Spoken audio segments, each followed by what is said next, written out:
All right, everybody. Good evening, and welcome and whatnot. Hope everybody's doing well tonight. And so tonight's the second installment of the Richard Linklater Retrospective with Before Sunrise with Julie Delpy and Ethan Hawke. Ethan Hawke and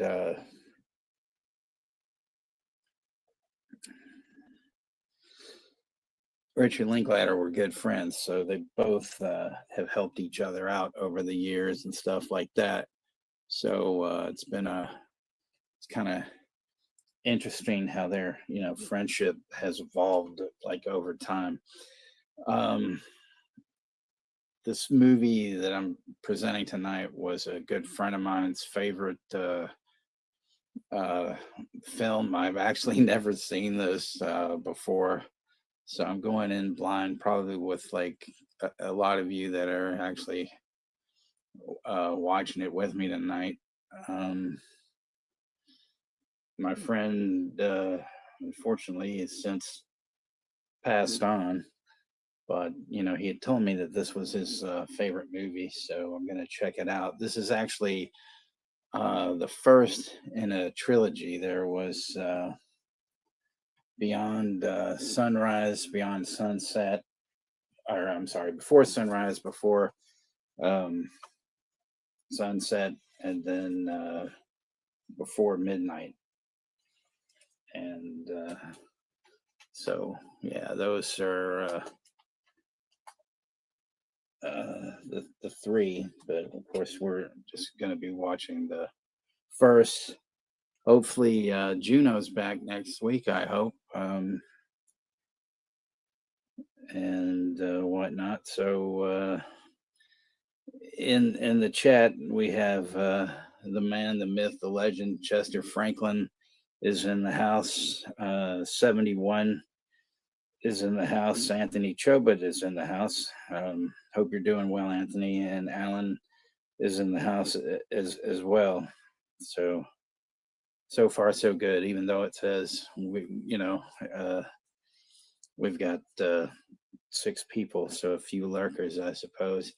I hope anybody last night checked out the show last night with Sean Kinney and Jim. They had a special guest, but that's neither here nor there. But their show was good. It was about Stephen King adaptations made into films and whatnot. So that was really interesting. You can always catch their show on Talking Movies with Sean Kinney and Jim, or the Movie Assault channel every other Tuesday. So yeah. So that's how that one goes.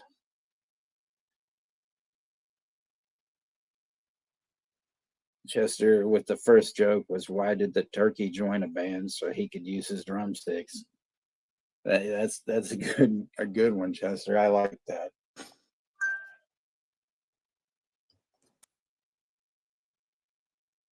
But so far, I hope everybody's having a good week. Since 71 is here, then the cat mafia should be in the full effect. And we have the lovely Brook sauce in the house.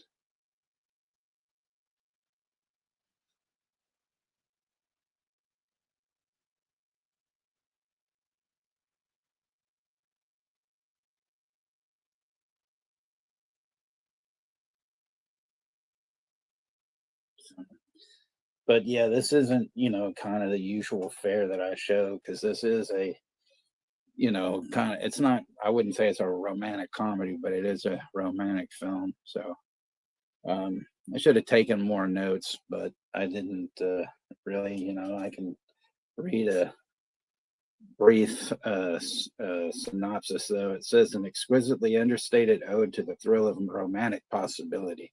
The inaugural installment of the Before trilogy opens with a chance encounter between two solitary young strangers after they hit it off on a train bound for Vienna. The Paris University student Celine and the scrappy American tourist Jesse impulsively decide to spend a day together before he returns to the U.S. the next morning. As the pair roam the streets of the stately city, Richard Linklater's tenderly observant gaze captures the uncertainty and intoxication of young love, from the first awkward stirrings of attraction to the hopeful promise that Celine and Jesse make upon their inevitable parting. So it doesn't sound like it's going to end well, but who knows?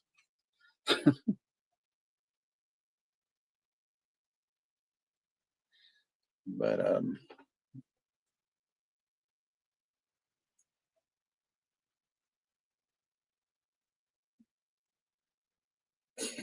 ask Anthony for tips. Yeah, maybe I should.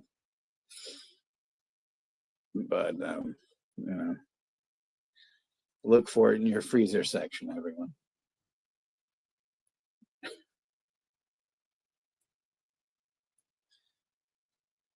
So yeah, see, this is always awkward when Juno or somebody doesn't join me, and I put out feelers, but nobody wants to join me.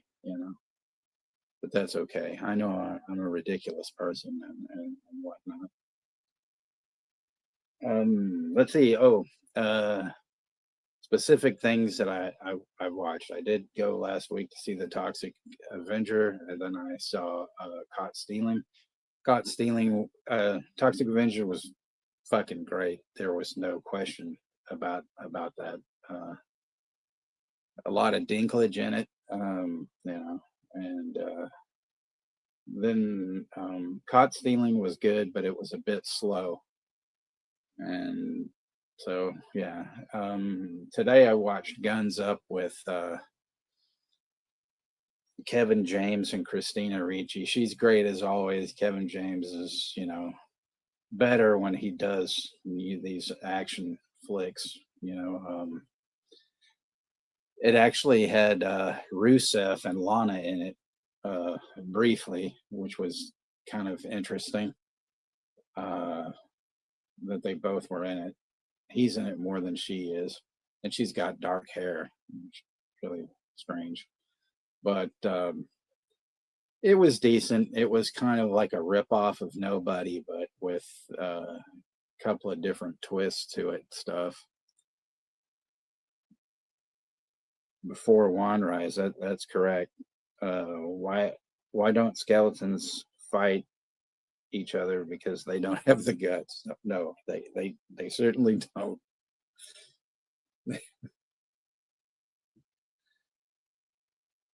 But yeah, probably get this started in about 5 or 10 or so. But yeah, those are what I've seen past few days. I tried to watch Wildcat yesterday, which has Ethan Hawke's daughter Maya, and it was directed by him, about Flannery O'Connor, the authoress. But I kept getting, spam calls and other things, and I just was like, okay, well, I'm going to have to put this to the side. Other than that, I've been watching like Rick and Morty and a few other things when I'm not in the mood to watch a movie. So how was the new Conjuring, Brooke? Were they conjuring?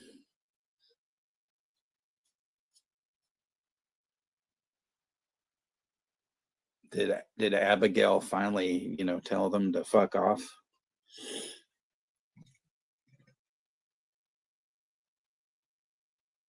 It was all right. Well, I have a hard time with those now. I mean, not the movies per se, but the fact that I've been reading over the past few years the how they were real, they were frauds and shit like that. So it's kind of ridiculous, but I mean, who knows,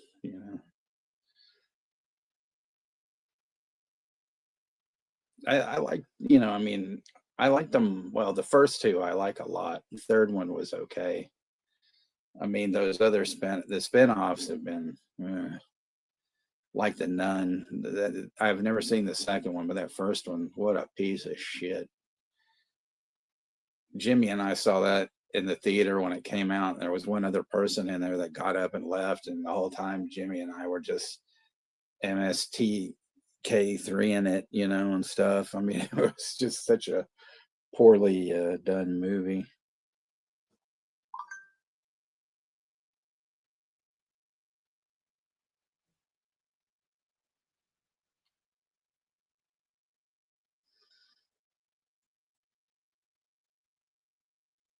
You don't want to spoil The Long Walk, but the kid, something about Game of Thrones. The kid in the wheelchair. Yeah, there was a wheelchair in Game of Thrones, right? With a big old Viking horn and a bunch of spikes on it and stuff like that. And then those, like, Abigail movies, that first one is just garbage. And then the second one's pretty decent, but it's too long. The pacing is really shitty in that movie. And the third one was decent, but yeah, they're just like,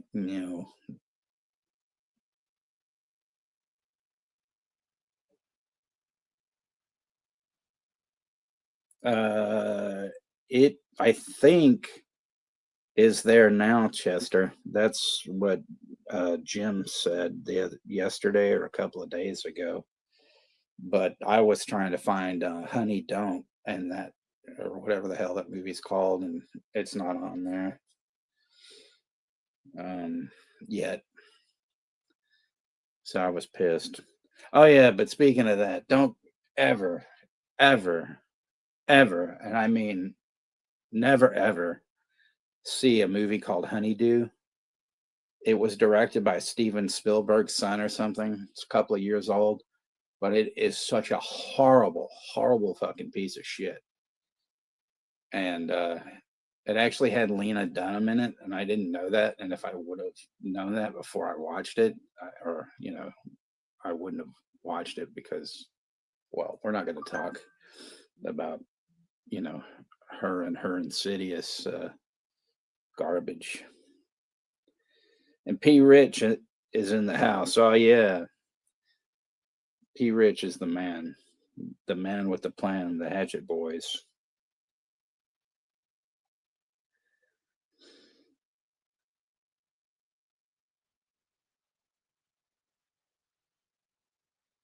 There was a guy driving down the street screaming, "Get your the wrong film."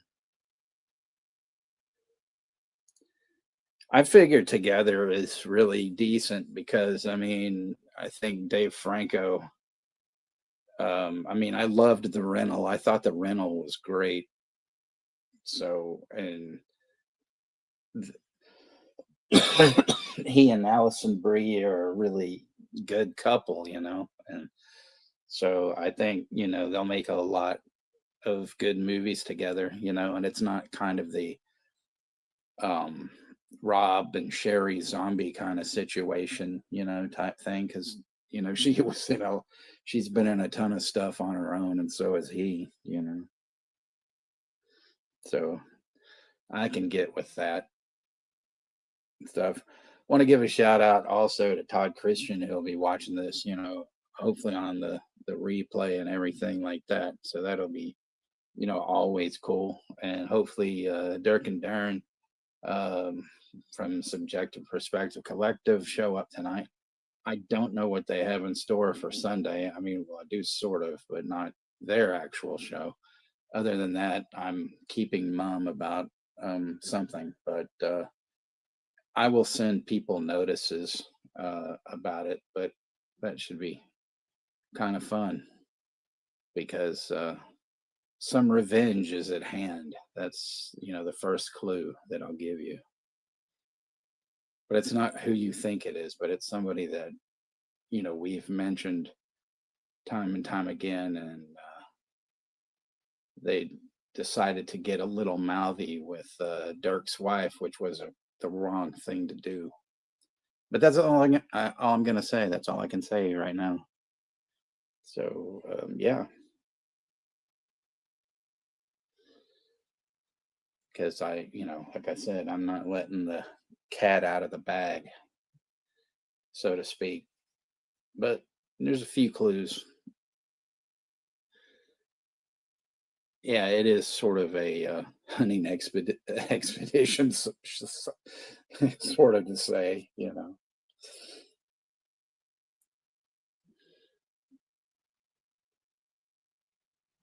But hopefully, we should hopefully see Dirk tonight. I hope.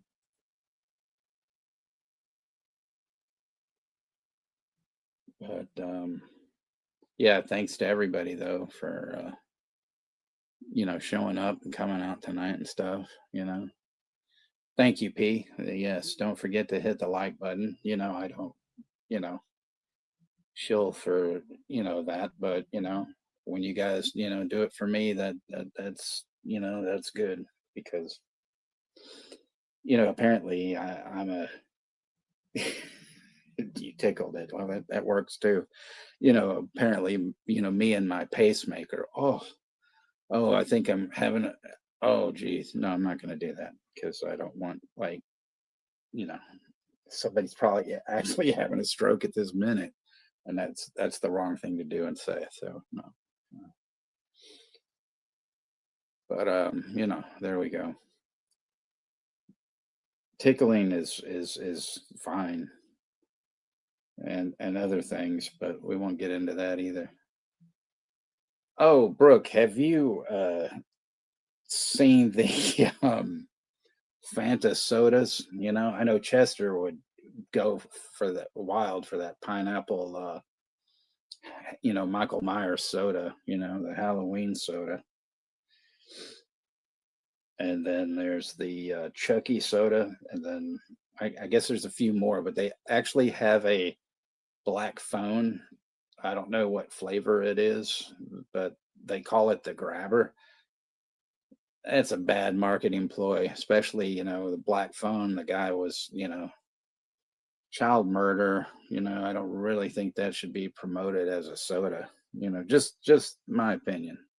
I mean, soda's good and all that. It brainwashes kids, and all that good stuff. But hey, we were kids once, or we're still kids. I know Alan is still a kid, more ways than one, I suppose.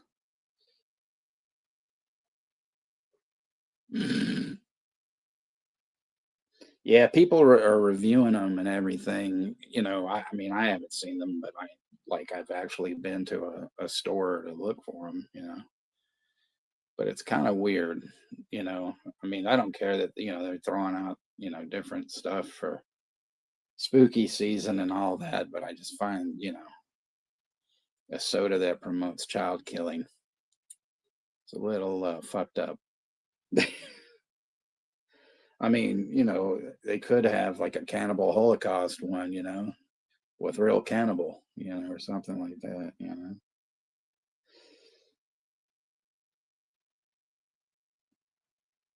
Who are we going to grab by the, well, never mind. We shouldn't be using phrases like that either, because of the person that, came up with that. But I mean, you could like take that hair piece, and watch it grow legs and watch it devour a city, or something like that.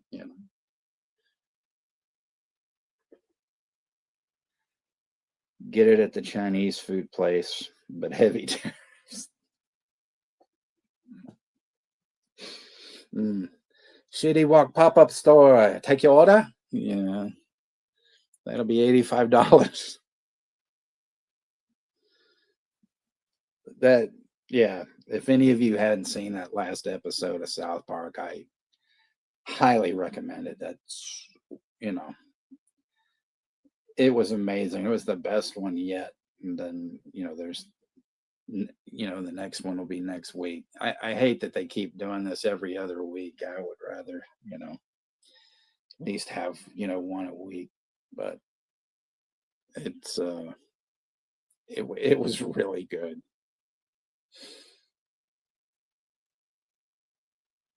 Bunch of old double meanings in it and things. And, um, yeah, it was well worth it.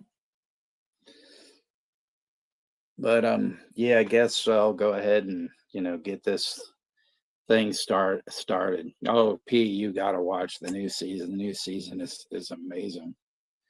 It's just it's incredible. It's ticking all the boxes and apparently pissing a lot of people off. So that's good. They're not losing any steps. But yeah, if everybody, is about ready and stuff, the LookMovie link's posted at the top. Sorry this wasn't on anything. I checked a lot of places and just glad it was at least on there. So I will do the 10 count. So 10, 9, 8, 5, no, 6, 7, 6, 5, 4, trace, dos, uno. Press play, bitches and pendejos.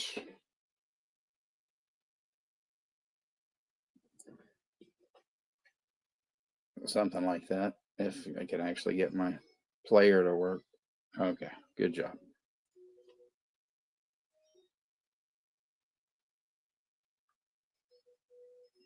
Yeah, and please let me know if my audio starts bleeding through so I can turn it down so I don't want to get, a copyright strike and all that bullshit.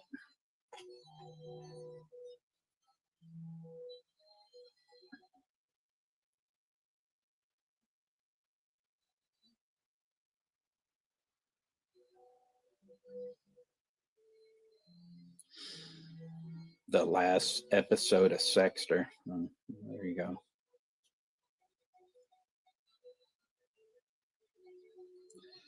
The thing is, there's Dexter, but I like the show. Well, I've said it before. I like the show Chester better. That's a great one.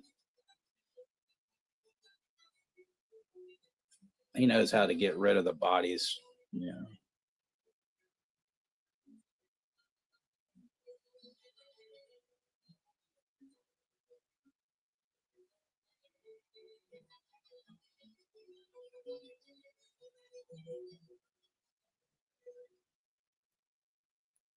If they made a Dexter versus Chester series, that would be awesome because Chester would just play mind games and then,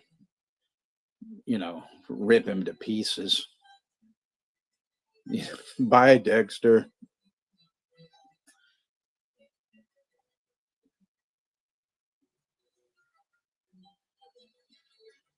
Okay, Alan. Thanks.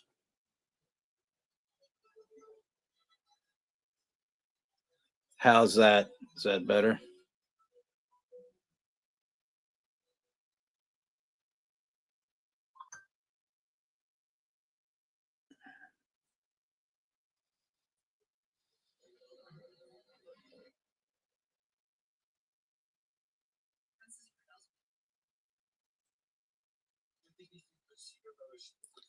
So apparently we're starting off. There's a train and there's some Germans on there and they're talking. I don't know what they're talking about because they're speaking German.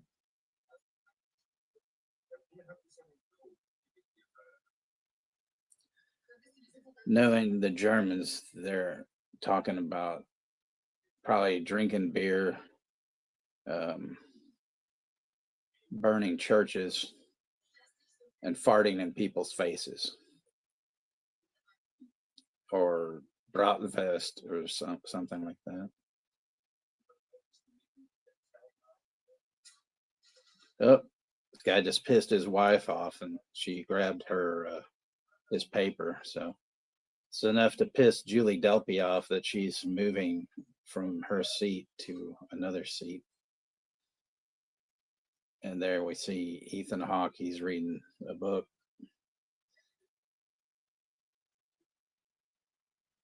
She kind of gives him a disgusting look at first, but I think she's more disgusted at those Germans.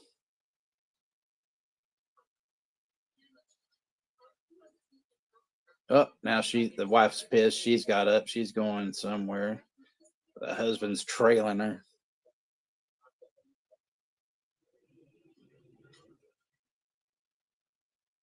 She's probably going to hide in the bathroom or something, you know.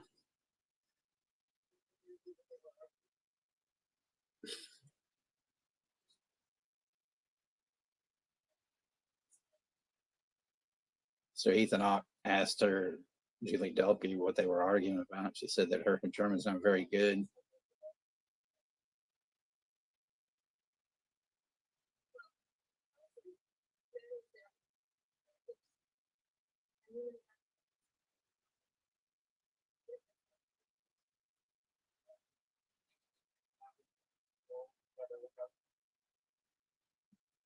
Man, Ethan Hawke was pretty young in this. And he had, you know, like his D'Artagnan goatee and everything.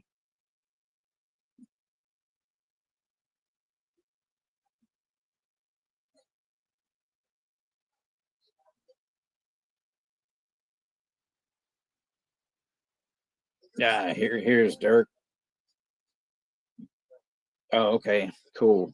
I'll have to check it out later after the stream. I sort of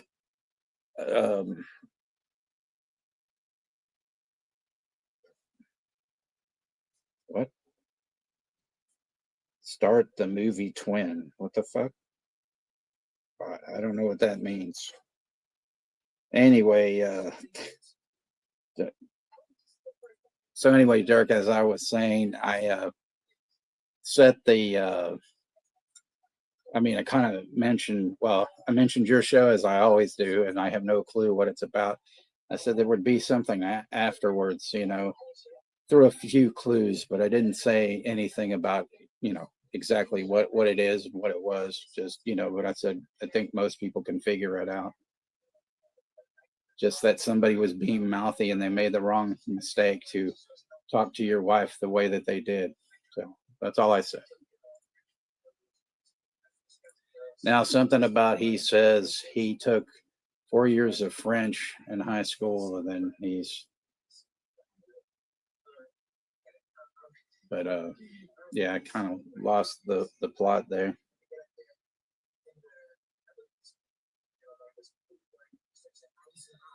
Nobody would ever should use a bathroom in a Greyhound station, or even spend the night in one.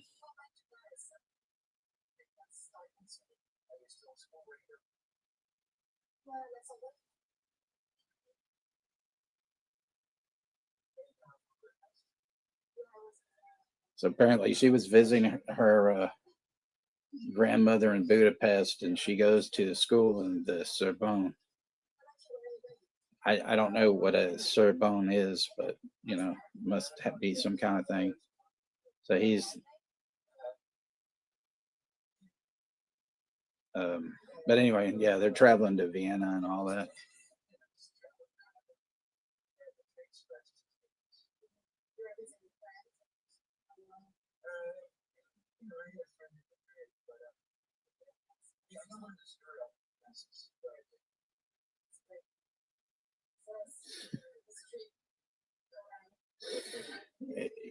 Exactly, jerk. Dirk. I'm sorry. God, I'm gonna like pull a gizmo on that one and say my English is shit. So sorry about that, because I see the word that Kirk, and yeah, I'm not talking about that because it's none of my business, and you know, there's things about him that people don't know and should read up. That's all I'm going to say. It's a sad tragedy, but you know, he was a racist. I wasn't going to say anything about that. Anyway,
so they're in the dining car, and here comes the maitre d' with the menus.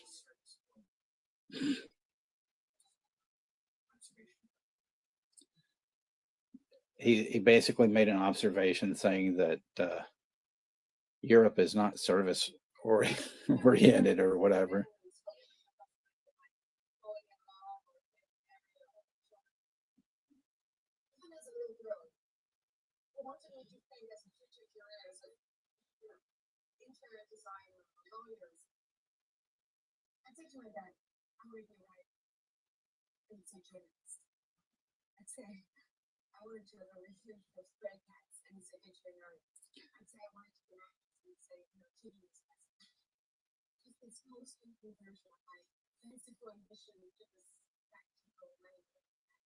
For a French woman, she sure speaks English really good.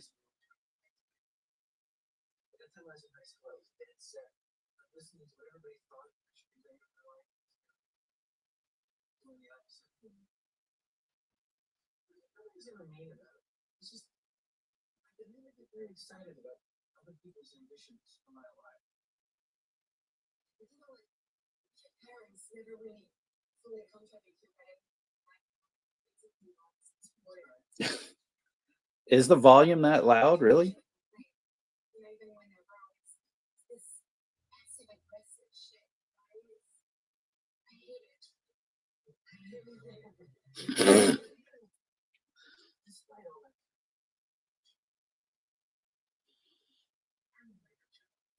Hey, Z, I don't even know if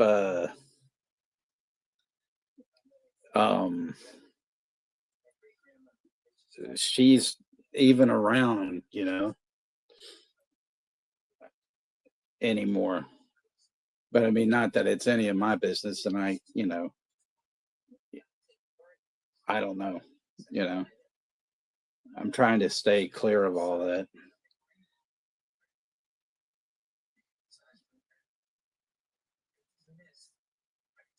But yeah, he was a special guest last night on well, I mean, sort of on Jim, Good Sean, and Kenny. And I was waiting for him to you know say something, but he didn't. But I was there, and I just Just laughed, at stupid things, and other than that, it was sort of like whatever.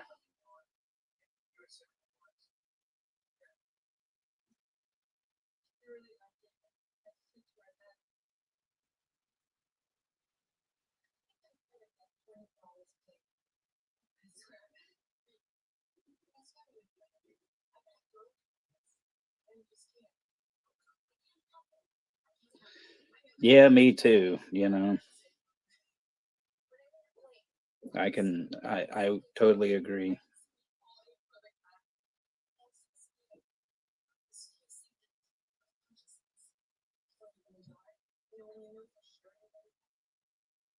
So now they're talking about death or something, and she said that she's scared to death 24 hours a day.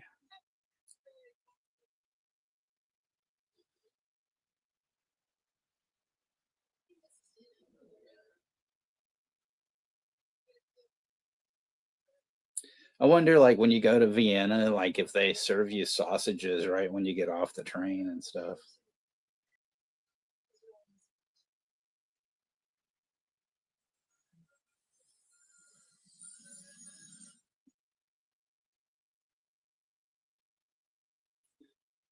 So the train has reached its destination, possibly its final destination.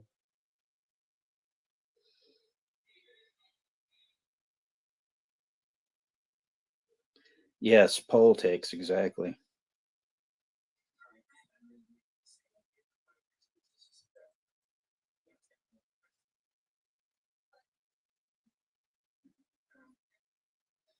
Chester's going to be out on that field making those lions do their job. You know, just he's always trying to fool us that he's never at these games, but he's out there, and he's better than the coaches. He's like, get the fuck on the field, or I'll beat the hell out of you. I wouldn't mess with Chester. The only thing I'm scared with death is, will I know when they put me in the oven? That kind of is my fear, because when my mom died, my dad wanted her cremated and stuff, and that was because he was a he said that that was better than putting her in a box, but I think that's because he didn't want to pay for it. But whatever. But yeah, my fear is, if I decide to be cremated, I don't want to wake up in the middle of it.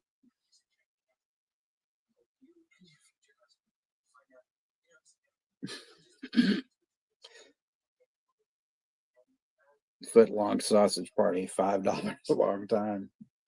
Well, Jared sure had enough of those, going on. What?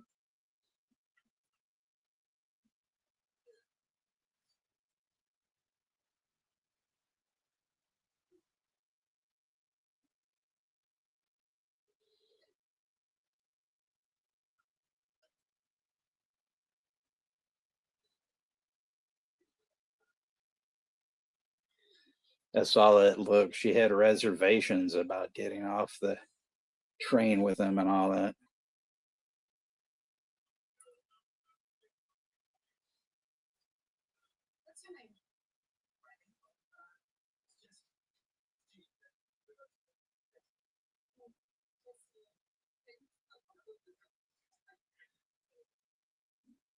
I don't know why they would call her Celine, because it's too close to Celine Dion, or Dijon.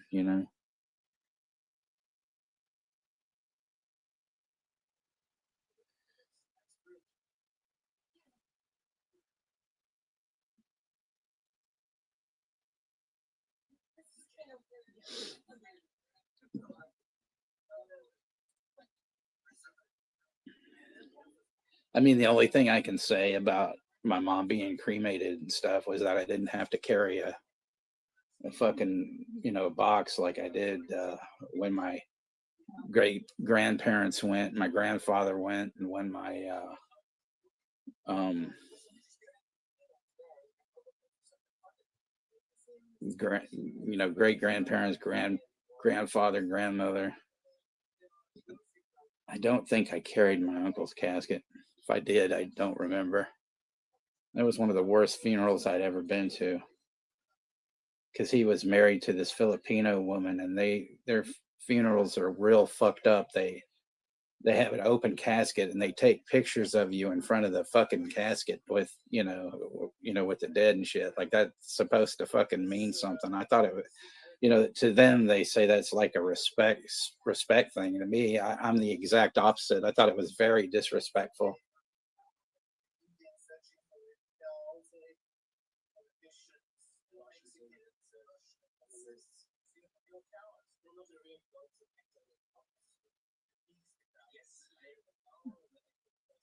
So they're talking to these two German dudes that I guess put on plays, and some guy dresses like a cow or something and stuff.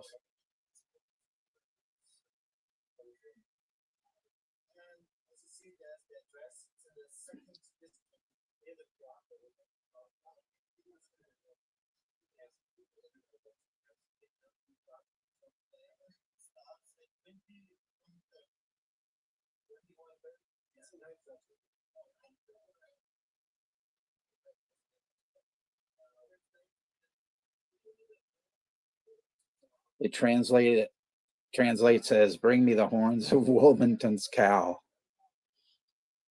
Nice.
I think old Ethan was trying to get a little Freudian with her, because he asked her something about sexual experiences or something in kind of a sly, really bad German accent.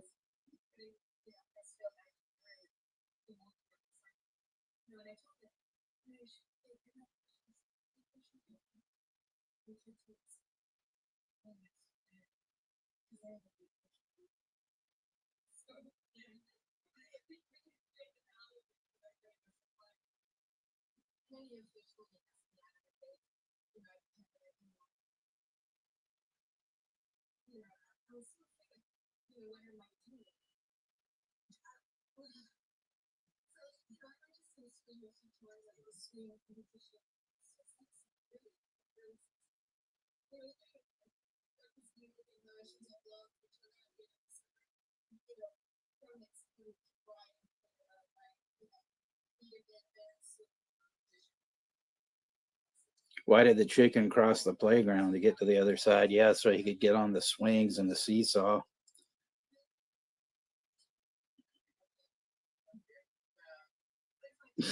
I don't need to take a test to tell you that I do drugs. Why? Yeah, I mean, I wouldn't ask anybody to take a test. None of my fucking business. As long as you're not flying off a roof to your death, that's fine with me.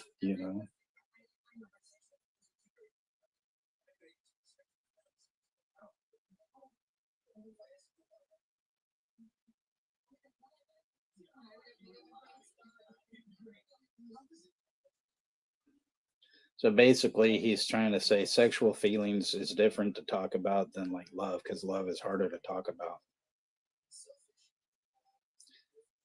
And he said, what if I asked you about that? She said something to the effect of, well, I would have lied, but I would have made up a great story.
It's actually the fuck boat.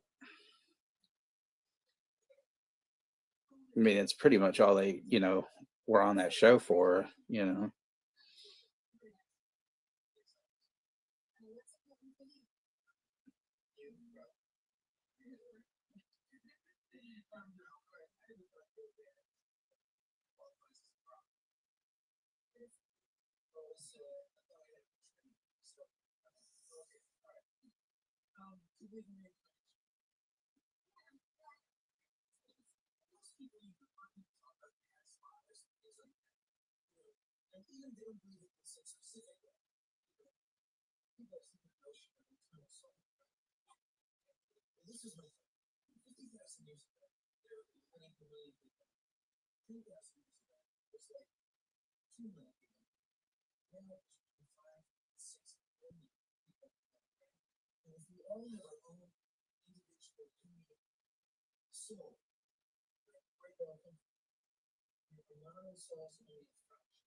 Exactly.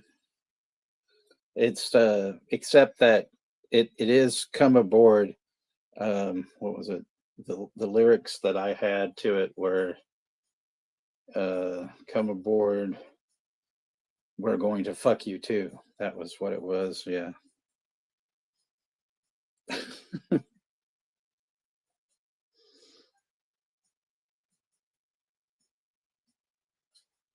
I heard that was horrible, Z. That's why I've never watched that.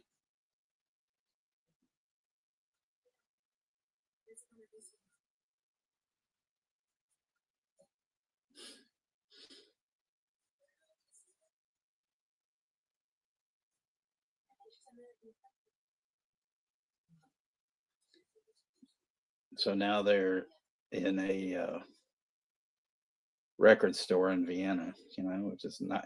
This place looks nice. Oh yeah, and of course they have the listening booths and stuff, so you can fucking listen to stuff before you buy, and you don't have to, So it's like fuck around and find out, but don't fuck in the booth.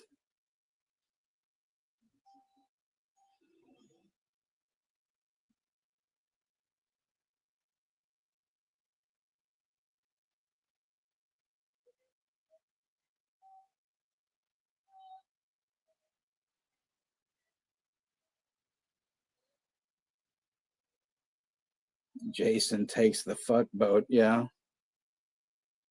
Yeah, he's not fucking. He's doing some killing.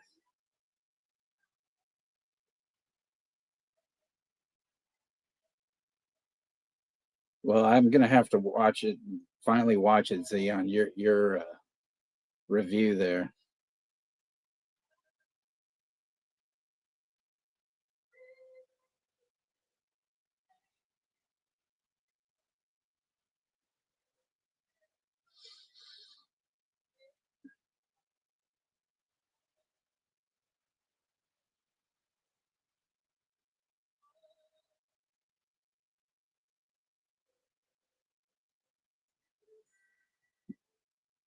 There was no bucket patrol.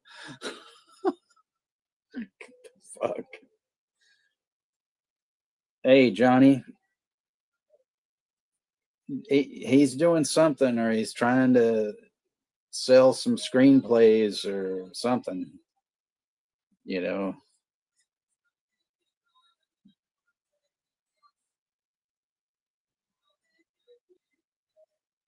Jason makes that ass start clapping, yeah. Bushmouth is Jim Morrison's great.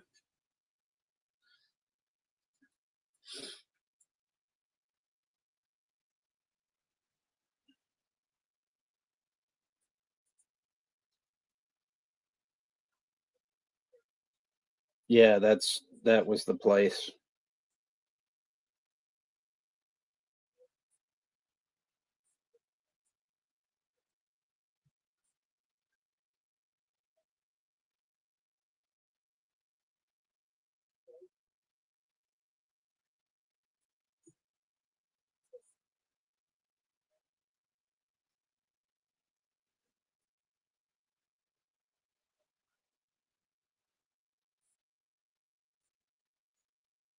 So here's the thing they're talking about: a lot of people committing suicides and then bodies washing up to the shore, and that's where they like unknown people lost in the woods, and I guess it's in the cemetery they're in, kind of like what they talk about the beyond and all that.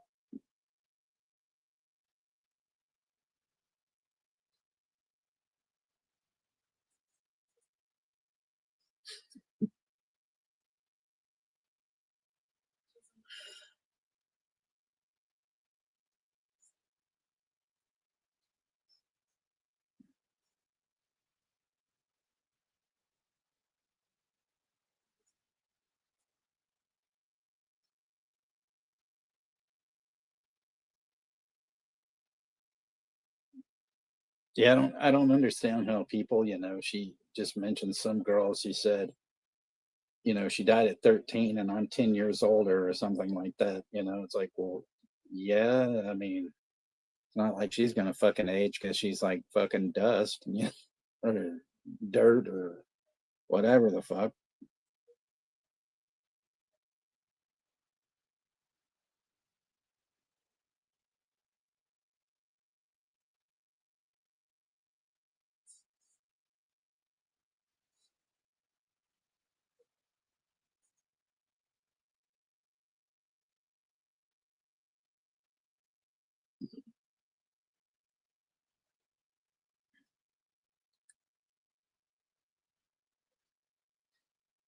It's kind of weird that Ethan Hawke looks like a young Chris Cornell in this kind. I wonder if they did that on purpose.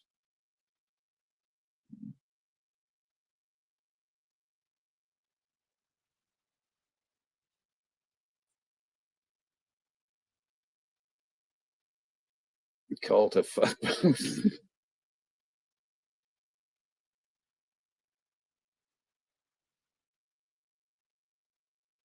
Capping and rapping, you know. Oh, oh, they're making out on one of them Skytram things. Yeah, that would actually be, I think, the thing to do instead of looking out the fucking window and think, shit, is this cable gonna fucking snap? Yeah.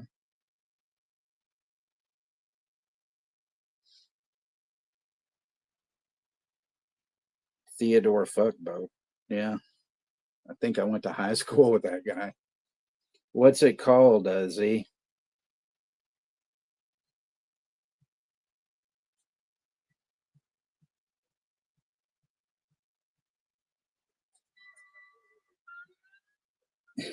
We Dirk, we've got plenty of time to start capping.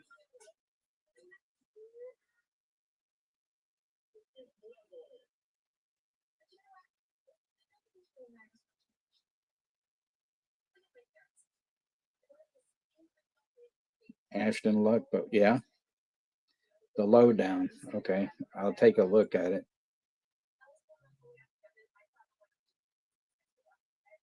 There's that new show on HBO Mask. I was gonna say Mask. Man, I can't fucking you know talk. HBO Max called The Task or just Task with what's his name, Mark Ruffalo, and then the dude that played Ben in fucking Iron Fist, which he was about the only good thing about that show. Can't remember the guy's name. Some sort of, cop show or some shit, but it looks interesting.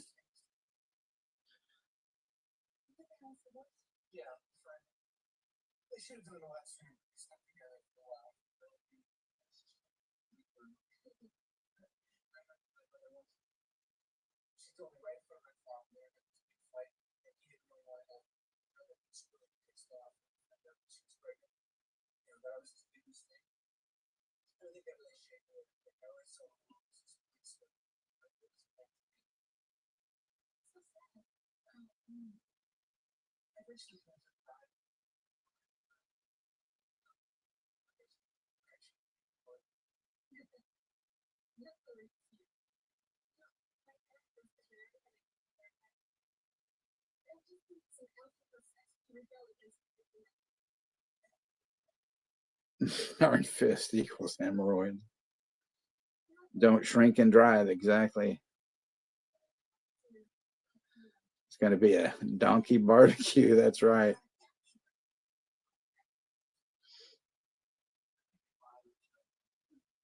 Oh, that must be the show then, if shrinkage is in it.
Looks like there's a couple of monks walking to a cafe or some shit or doing something.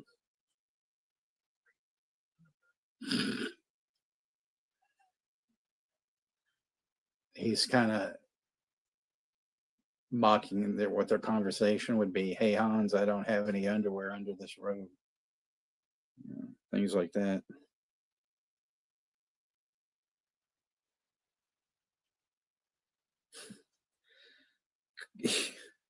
Cafe Laid, yeah, or Allude, Car 55, where the fuck are you? I know. Sons of bitches. Oh shit. There's a gypsy. Oh fuck. Here we go. She's gonna come over to them and tell them they're gonna die in a fortnight.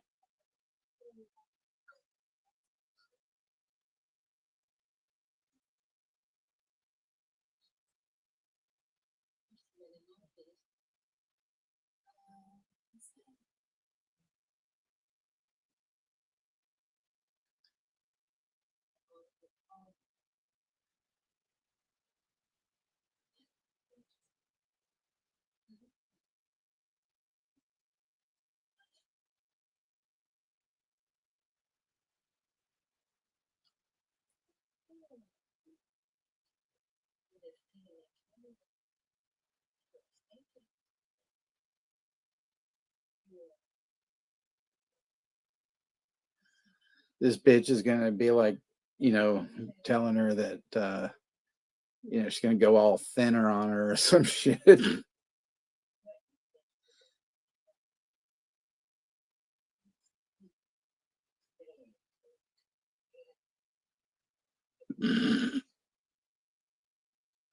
If a chick is on steroids and she hums on your balls, is that a hemorrhoid? It's something.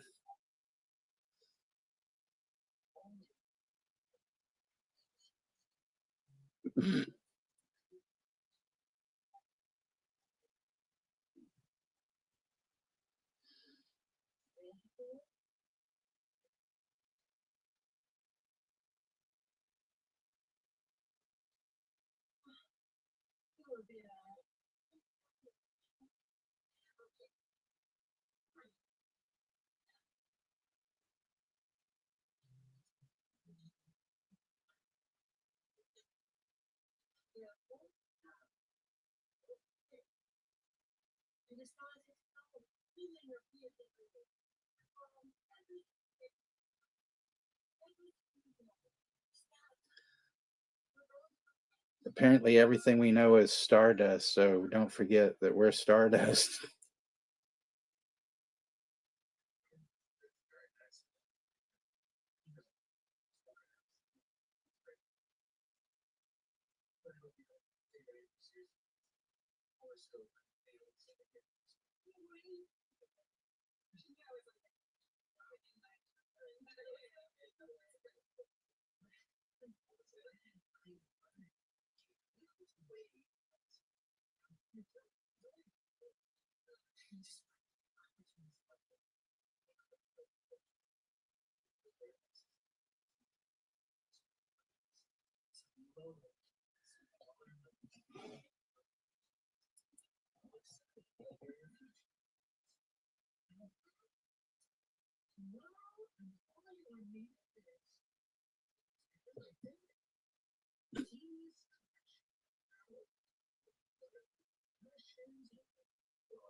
Don't snort that stardust, kids. That's exactly.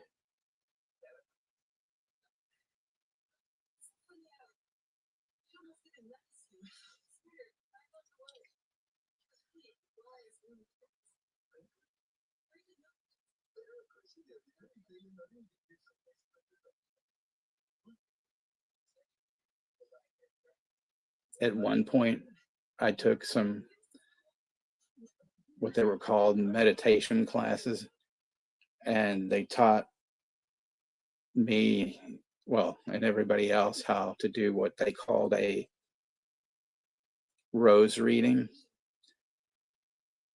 But it was kind of fucked up because you couldn't use like you or it was weird. It was like I couldn't tell, like, say for instance,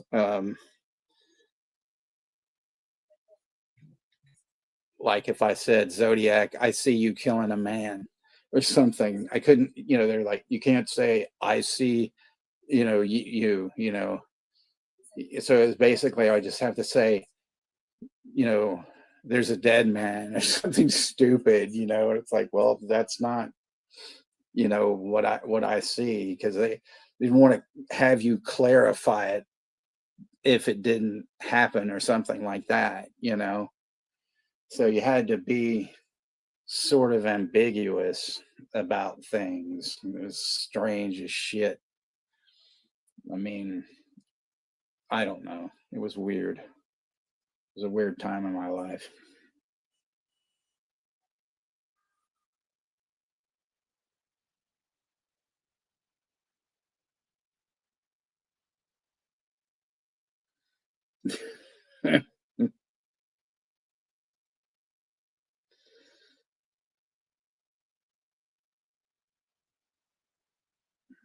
Everybody remembers gold dust. And then there was Star Crunch. Yeah.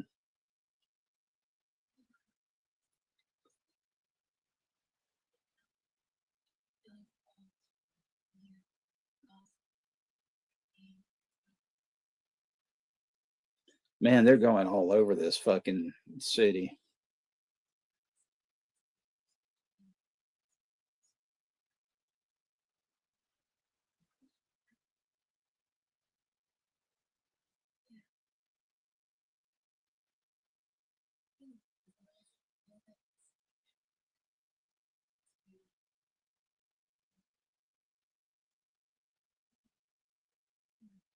Yeah, Marilyn Manson dust, and then there was black dust, and um,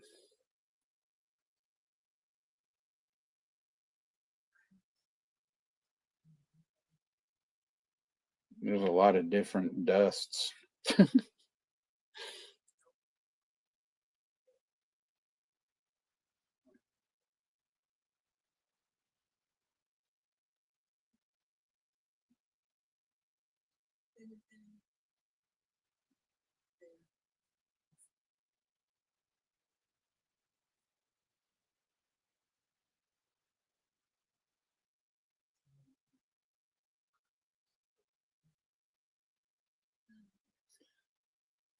So he's asking her about if she knows anything about the Quaker religion. All I know is they make oats, shit like that.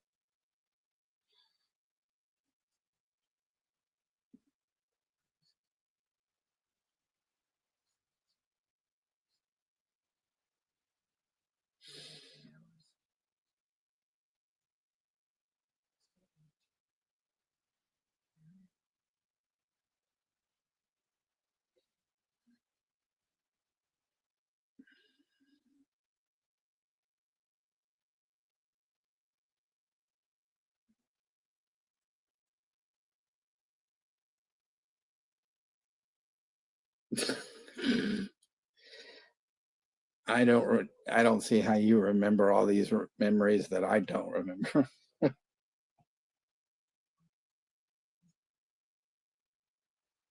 Quake and bake methamphetamine. Yeah.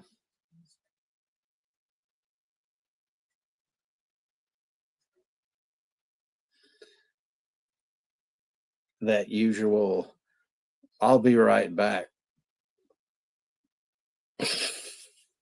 You know.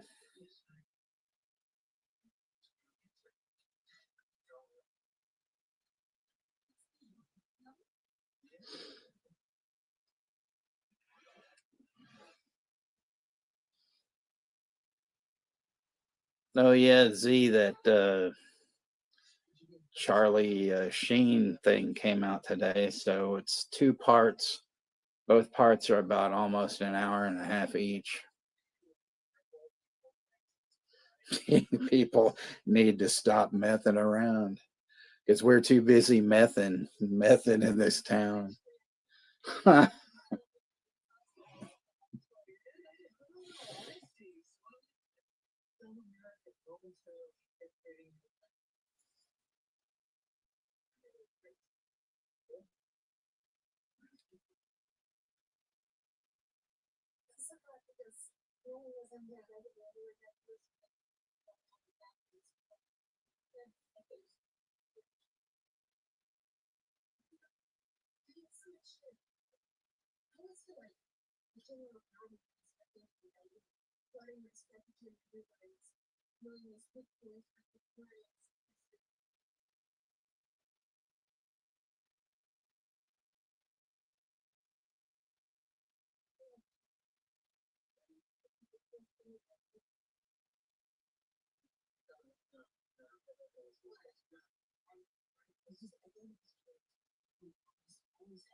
Meth, I hear you calling, but I can't come home right now. Me and the boys are mething, and we just can't find the meth. In a few more hours, I'll I'll bring back more meth to you. Oh meth, I hear you calling. Oh meth, what can I do?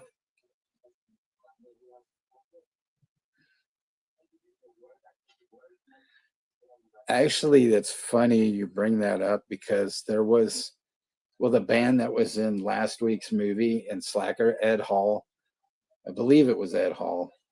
They actually had they put out this 45. I think it was on like pink vinyl, maybe. I know it was on colored vinyl. I mean, I have it somewhere in a box. But they did a cover of Beth, but it was called Death. And they didn't put the A in it. They did it just like DETH. And that was awesome.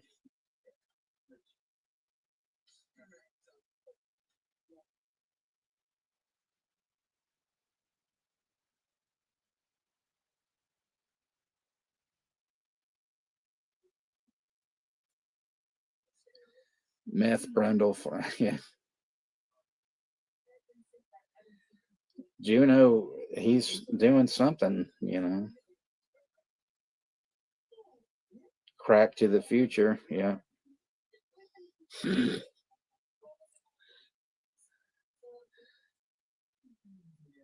Are you meffer than a fifth grader?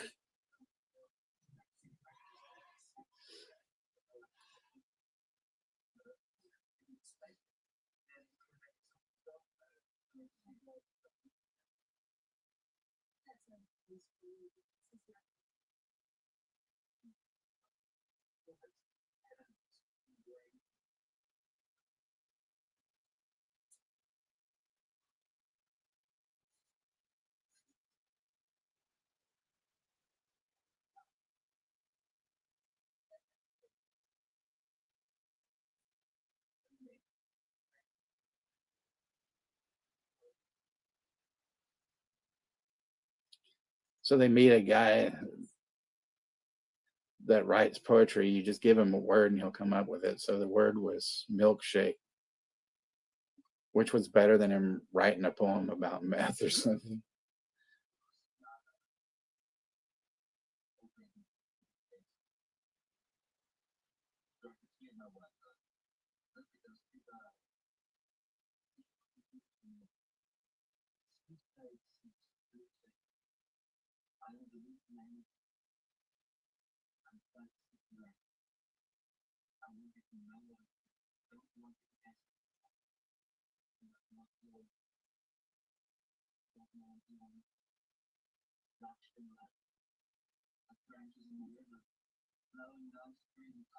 Shit, this guy's poem was a hell of a lot better than the fortune teller. Wow. That hits a few buttons.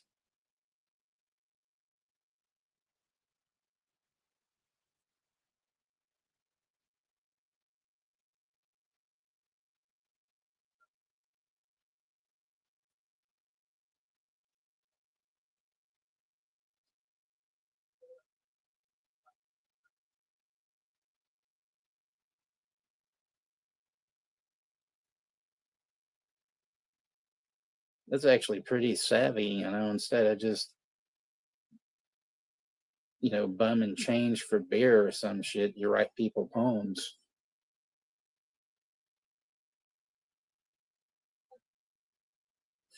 Meth and Methrotol, yeah.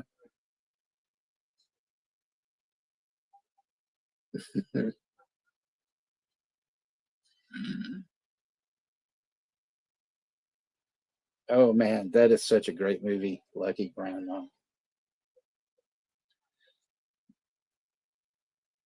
Dream Mether. Yeah, apparently last night when they talked about that, when they said it was a piece of shit.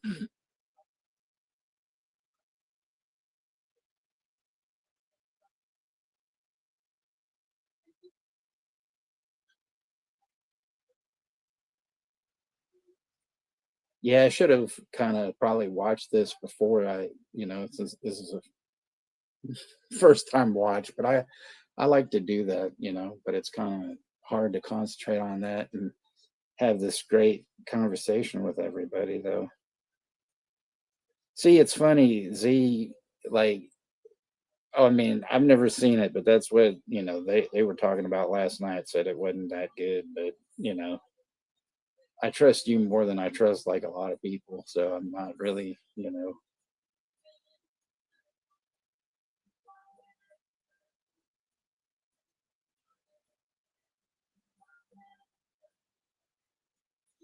Now they're in some club and some dude's playing guitar and he says, "Feel my life pumping through me," or "Feel my meth pumping through me." Whoa.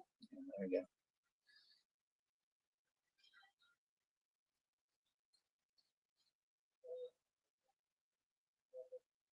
He's talking German to him, probably calling them assholes or some shit. You're nothing but a bunch of assholes. Have a good night.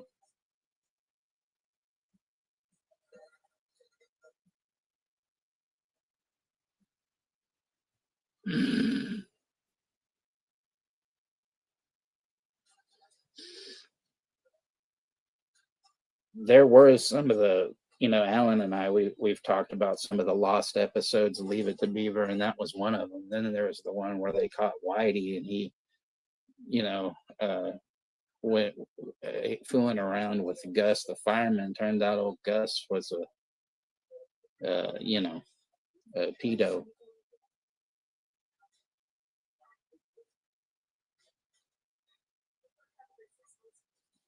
Cream catcher.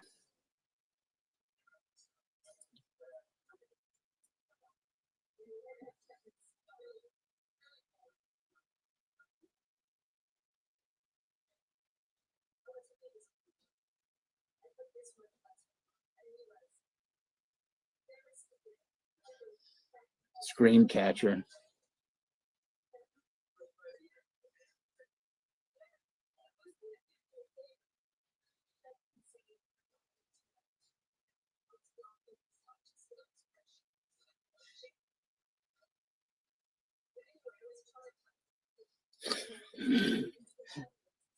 Leave it to Wig Weaver.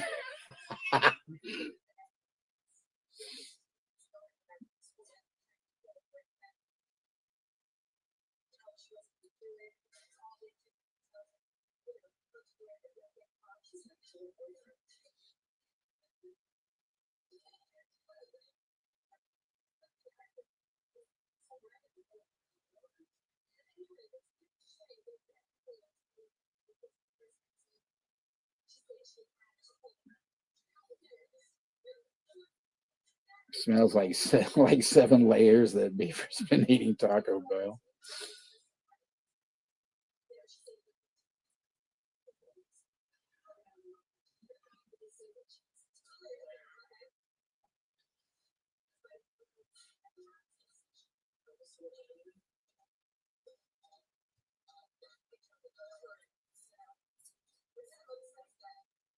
Smells like beef spirit. That was released today in '91, and then Kiss Alive is 50 years old today, and then there was some other fucking thing. It's funny as hell that Kiss Alive is 50 years old, and it's my favorite Kiss record. But then those motherfuckers, they went into the studio and did overdubs on that bitch, so it's technically not all of it's live. And it has Cock and Hole All Night on it.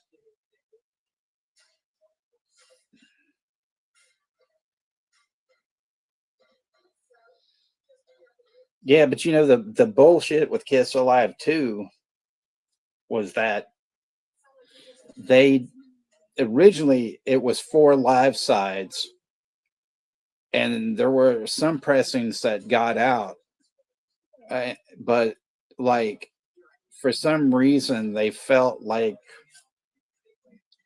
the songs that were on there that were on that side, or however they were arranged, they took them off because they felt they were inferior, but they also recorded that shit over 3 nights and picked the selections. It wasn't like they just recorded, like one show. And of course, there probably was studio trickery as well.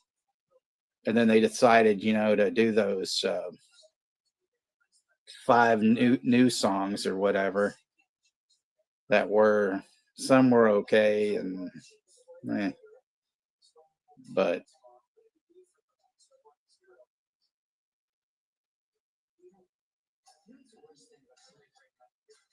that was the only thing that bothered me about it. But those original pressings of the album, whatnot, I mean, the ones that were out later, though, they had the booklet, and then they had the little Kiss tattoos and shit.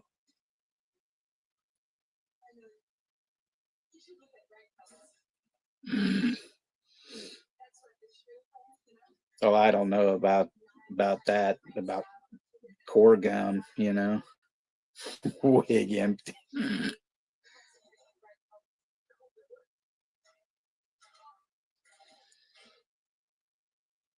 Well, it was, Kiss Alive at least kind of set the tone for like a lot of like live records, because then you had Frampton Comes Alive after that, and that fucking thing was huge. But then, of course, he put a mediocre studio record out after that,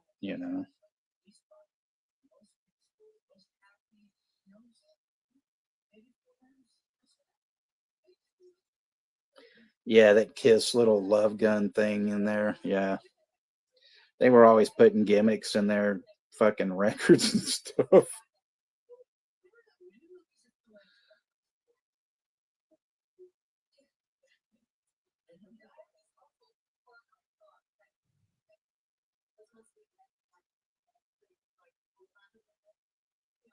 Are you doing that this Sunday, Dirk?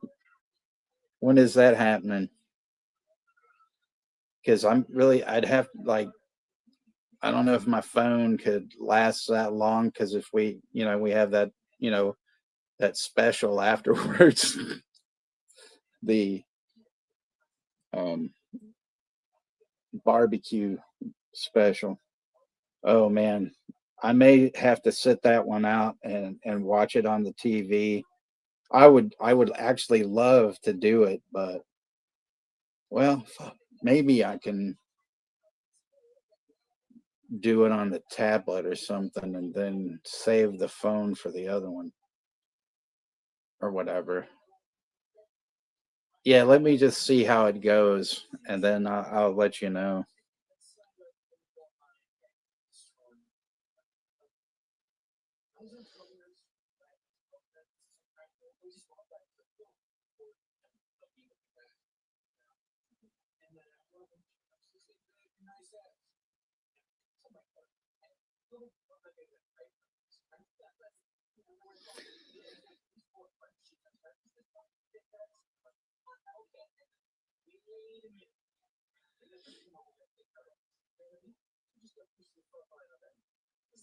I like, I'm trying to think. Really, besides Alive, I would say that like Cock and Hole Over, well, Destroyer, really.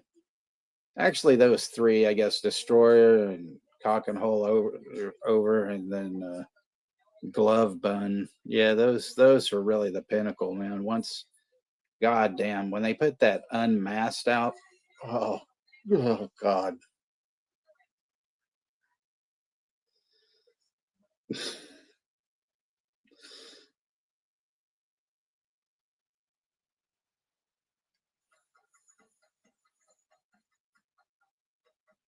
That's a that's a great one. Rosie, oh baby, I love your wig.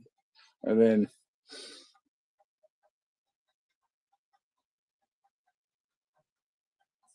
I mean, Unmasked is such a piece of shit because Ace didn't, well, no, Ace didn't play on Creatures of the Night, even though he's featured on the cover. And then fucking, they had a session drummer play for Peter on Unmasked, but those songs sucked. There's like only a couple of songs that were all right. I mean, it was just the fucking shits for a Kiss record.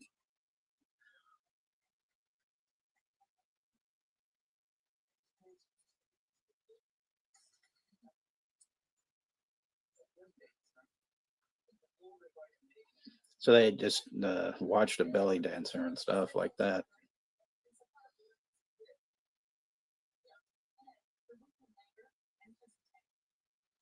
They're talking about birth dancing or something, you know.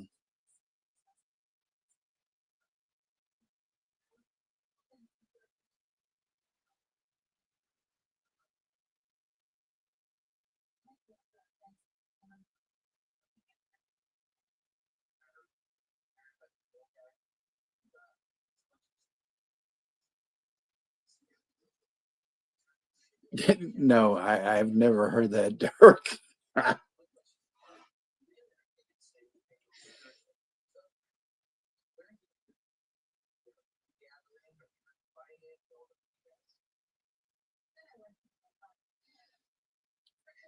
No, it wasn't. It wasn't him.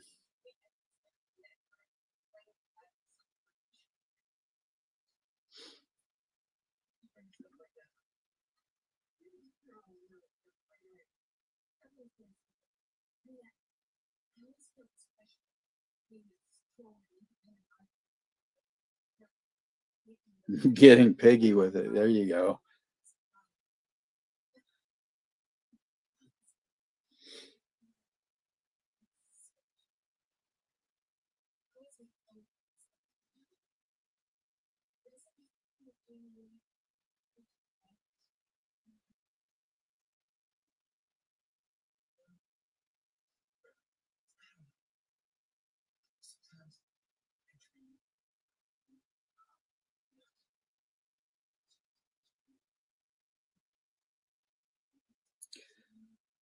I think I actually had that documentary on.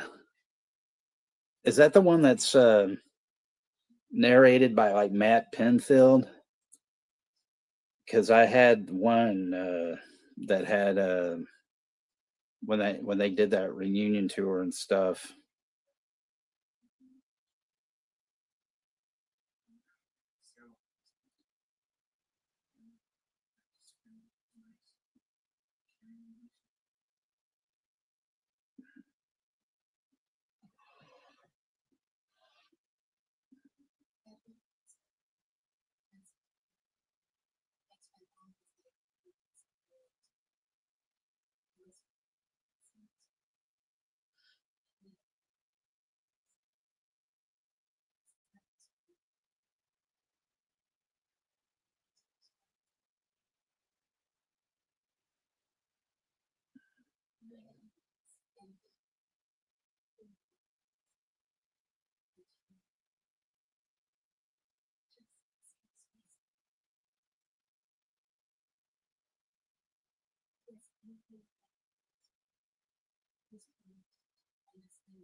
Yeah, that might be the same one because I used to have it on VHS and it had this booklet that came with it. It was a kind of snazzy set. It was just too bad there wasn't a full concert with it, but it had the video for God Gave Cock and Hole to You and stuff.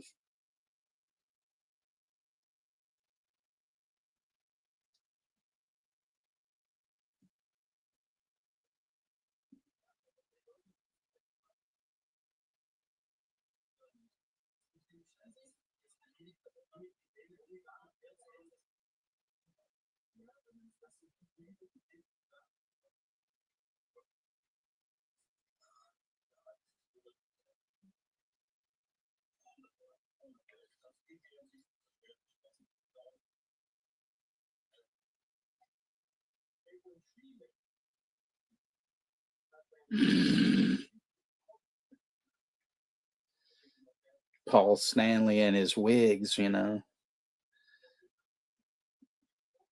He could meet Beeve Wig and they could exchange wigs.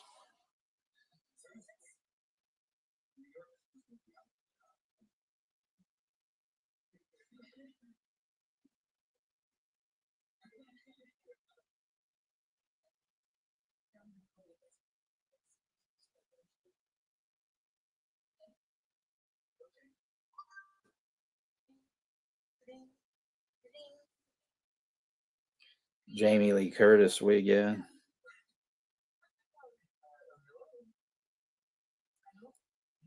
Well, it's funny that I was thinking about it since I had shown the first one. I've never shown the other two. Those Decline of Western Civilizations, and the second one's all the hair metal bands. But then there's that, it's got, you know, Gene Siemens and Paul Manley in it, and the fact that all that shit was all, a setup and stuff like that, and half the shit that Penelope did. Unfortunately, there's a lot of things that were set up, even in the first one, and the third one. The thing, in the third one, she had when she went back to, the punk stuff with like the crust punk kids and all that kind of shit. But it was like that whole thing, she had those kids like in a hotel room, and then she bought them all Burger King and stuff, because they probably hadn't eaten in days. Who the fuck knows? But that wig on her in H2 was ridiculous. Yeah.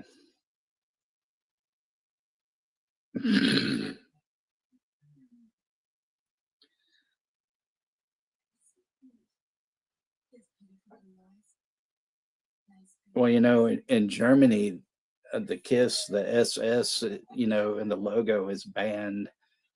They made them do S's like Z's, backwards Z's or something, It's ridiculous.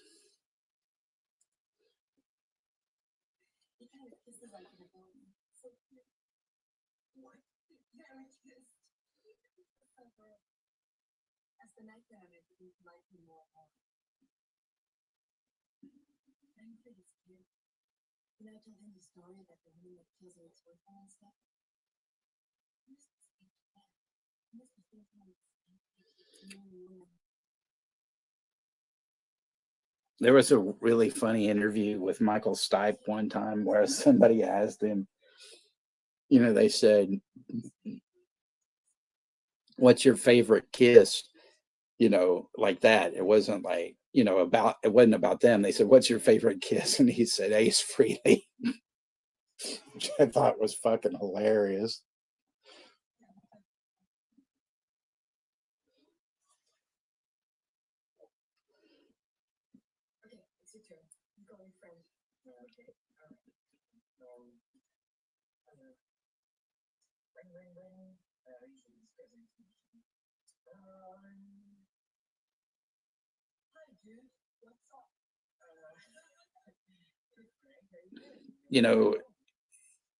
It was so. I mean, Ace is a genius guitarist, but you know, just so much of a boozer. But I heard like Vinnie Vincent was pretty fucking bad. I remember some guy telling me that, he saw him solo or some shit. And he's like, "Yeah, I saw like, Vinnie Vincent Invasion or something." And then he was drunk and he was just like, he was playing, and stuff. It was really fucking bad.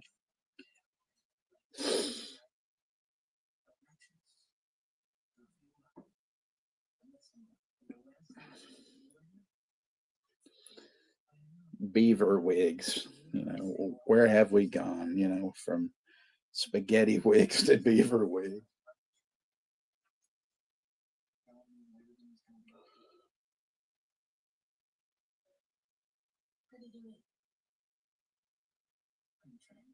So now they're pretending to do like phone calls to like their best friends or something like that. And so but they're describing like each other to the supposed friend that they're talking to on the phone, which is really their hand. But I guess that's, all right to be doing that with their hand and just, you know, other things or whatever.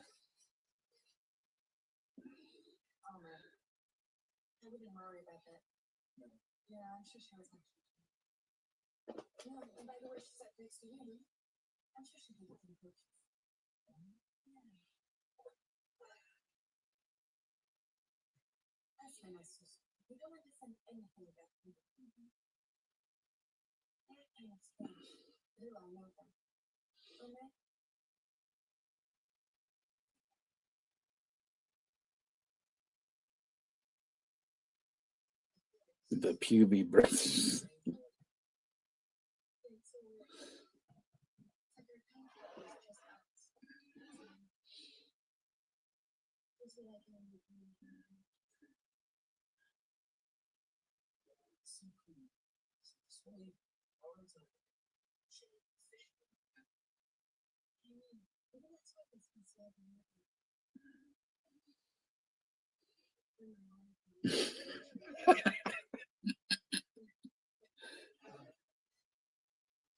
I'd buy that for $1.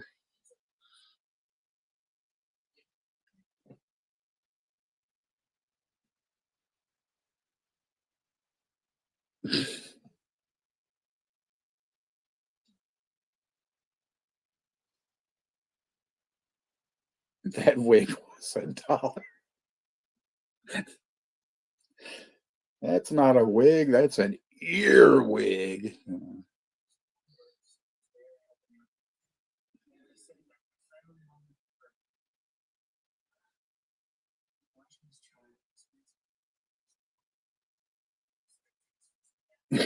You imagine like having something in your ear, and you pull it out and it's like a goddamn centipede or some shit. What the fuck? It's probably like eating half your brain.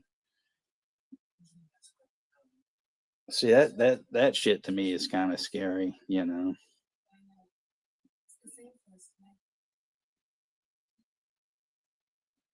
Wig trouble, little vagina. Yeah, used to be a store at the mall called Wig Circus.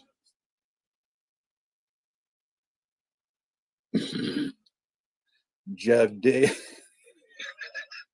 jug dish pastries.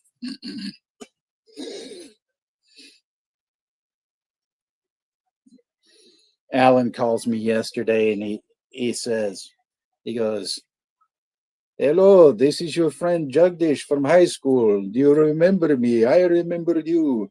And I'm like, "What in the fuck are you talking about, man?" Like, and then he starts fucking texting me pictures of these weirdos named Jugdish.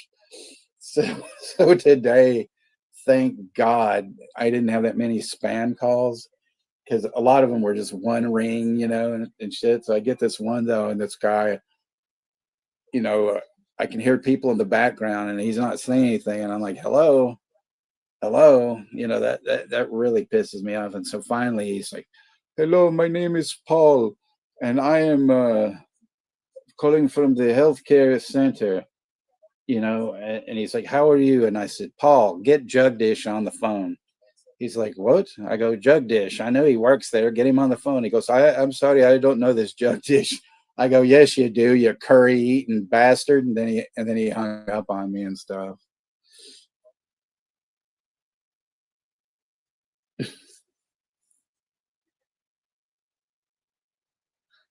Much for tickets to the wig. Any wig and Sunday. Fuck.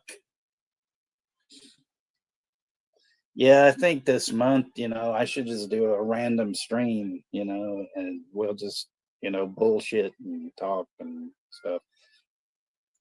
Dirk, that reminds me, next month I do want to do Burial Ground.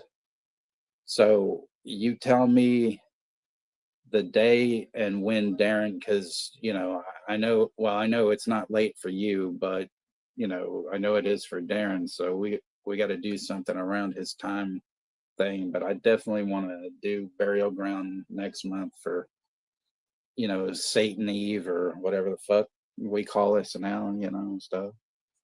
But yeah, I got some good ones, I think, for next month because me, I'm not going to do the usual fare because everybody and their mother will be doing Halloween and Nightmare on Wig Street and you know stuff.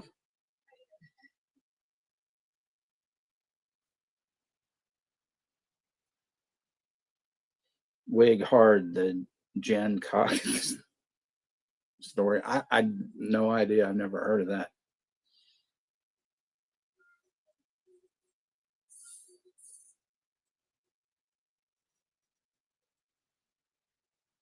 Good and the bad and the ugly. We know them. Wigstall Mania. The good, the bad, and the wiggly. Higgly wiggly. You know, Gothtober for you guys. Okay. We could always like sometime we should show like some prawn movies and call it Cumtober. I'm just kidding. I wouldn't do such a thing.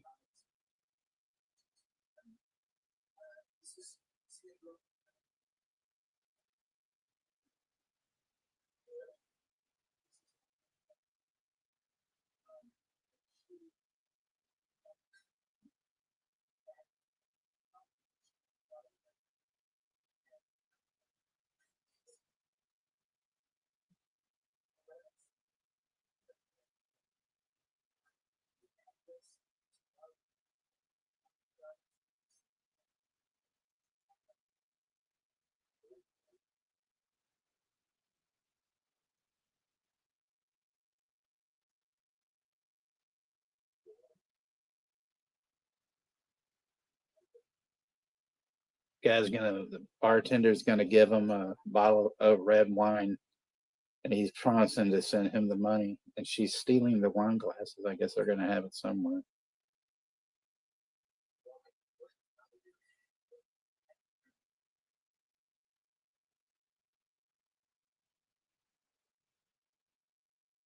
Hmm. Live free or wig hard. Wiggeth the elephant. Yeah. Beaver dresses up like cousin Wig for Halloween this year. You mean cousin it? If Jimmy can drive us over, we can have a barbecue at your place and make hot fud dogs. No, no, thank you. No fud dogs. For a few dollars more, you can get a natural hair wig.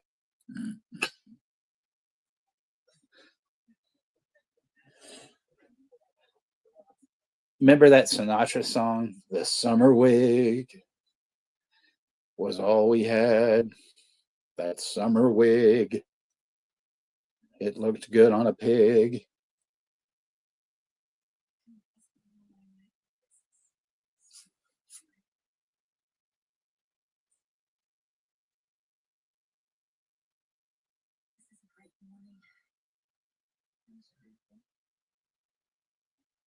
I don't know why. What the fuck? I don't know why there was a heart. You must forgive me for that one. Breaking heart, American Wig Story X. Yeah, there we go.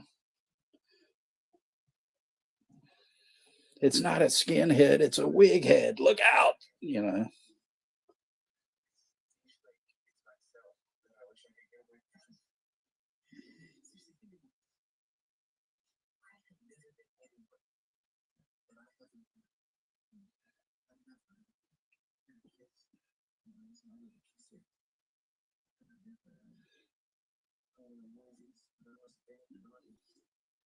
the Blair Wig Project. That would be what the fuck was Blair's last name in the Wigs of Life? I mean, fucks of life.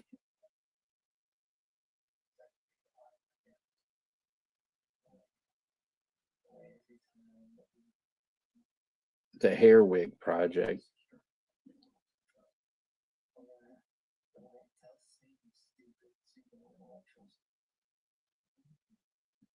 Fuck, what was her character's name? What was her last name?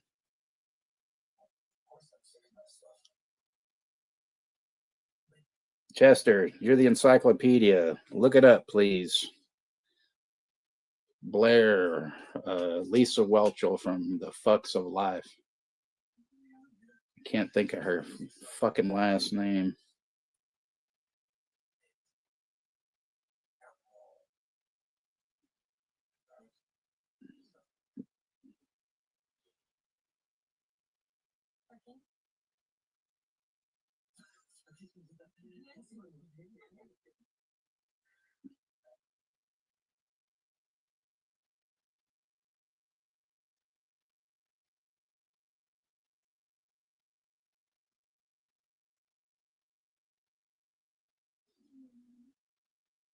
Can you wig it? Yeah.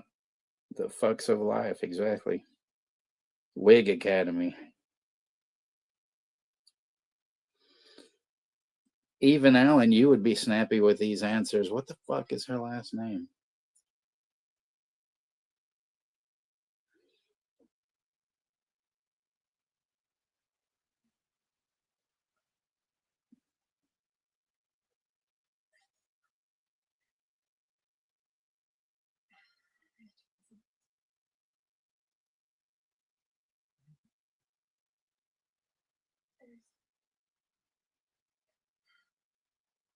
Jason Wiggs, Manhattan. Yeah.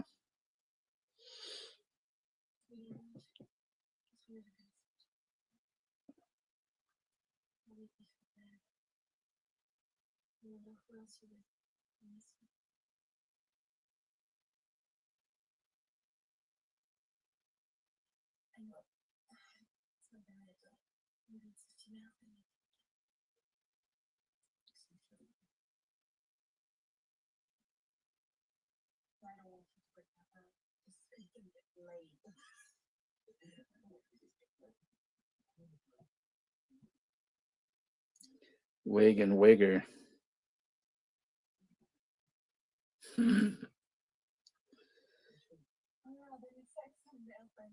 Me, myself, and beef.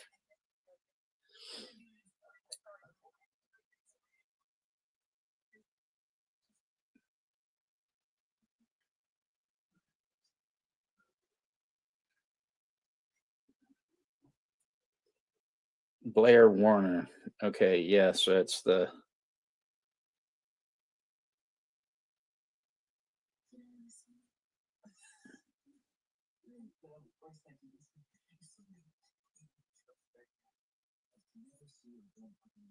There we go.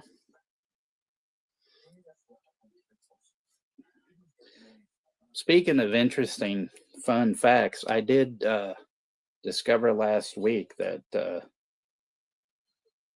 what's her name? Natalie from the Fucks of Life.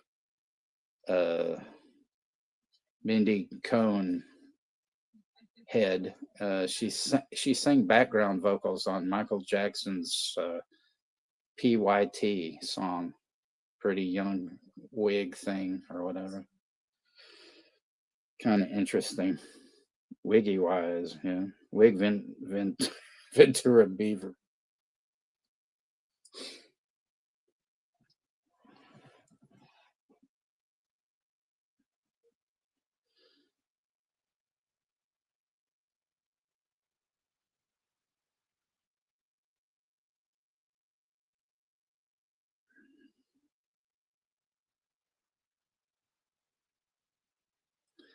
They're gonna have some sexual escapades in this park or something. But of course, we were saved. We didn't have to see it, and the pets didn't have to leave the room. Okay, so this is the next morning, and they're walking down this stretch. There's no drunks or anything. I would be surprised because I kept expecting to see, at least one dead person on the sidewalk.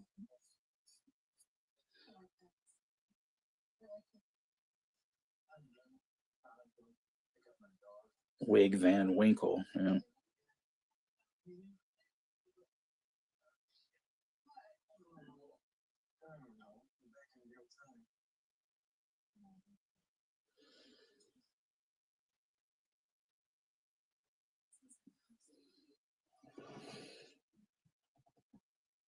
Ashton's pretty quiet tonight. Did he take off in the van? Wiggy Smalls. Yeah.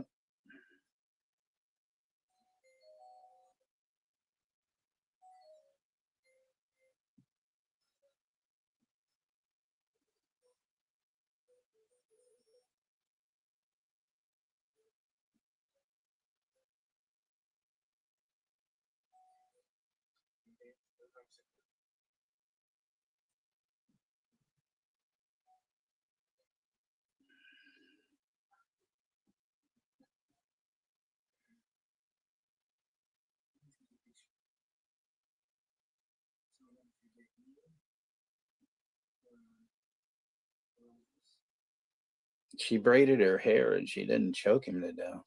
Wow. Big Diddy, the notorious Wiggly Hillbillies.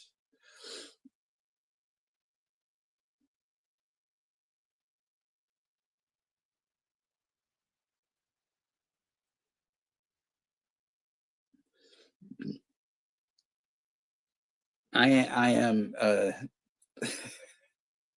I am Nikki. We're having a wig of a time talking about wigs and all sorts of funny stuff while watching this movie about romance and things that I don't usually like show.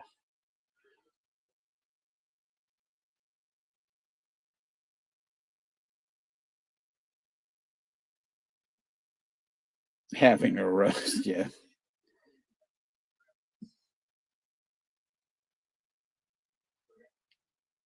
Oh, it's fine, you know. I mean, what I've watched is good. I mean, it's not like I mean, I actually have a box set of all three movies that I bought, and I finally opened them, so it gave me a reason to watch it. So I'll just you know, can watch it again, you know, and stuff like that. It's fine anyway because I'm more relieved and stressed, you know, when usually I'm alone. So it's been great.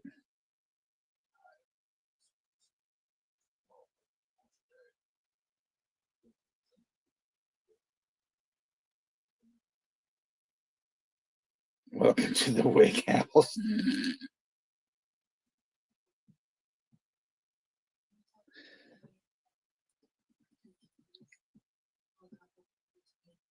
See, the best thing about these, though, with all you guys, is that you know we're never drunk. You know, so you know, and everything just flows beautifully. You know,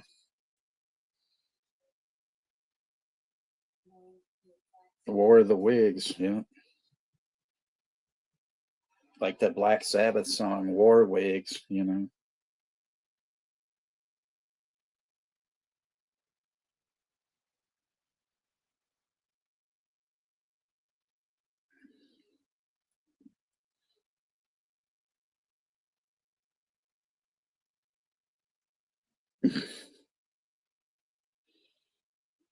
high as a wig kite.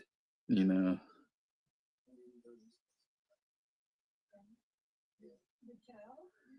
They forgot to go to that cow play where that dude was dressed as a cow. Man, that would have been epic.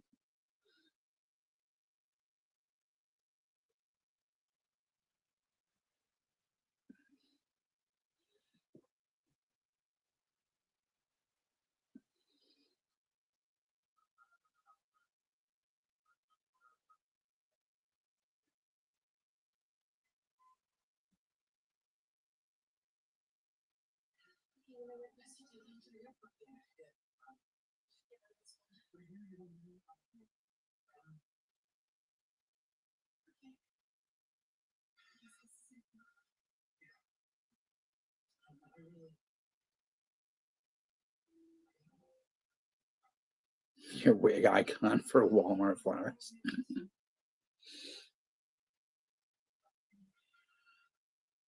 Wig Mark, Wig Beth by Wiggy Shakespeare.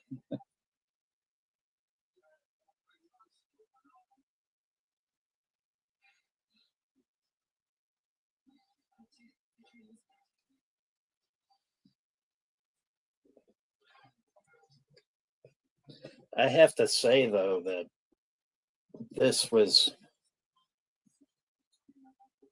you know, pretty epic. The fact that two strangers got to spend time with each other for 24 hours and go all over the city and whatever and whatever, and then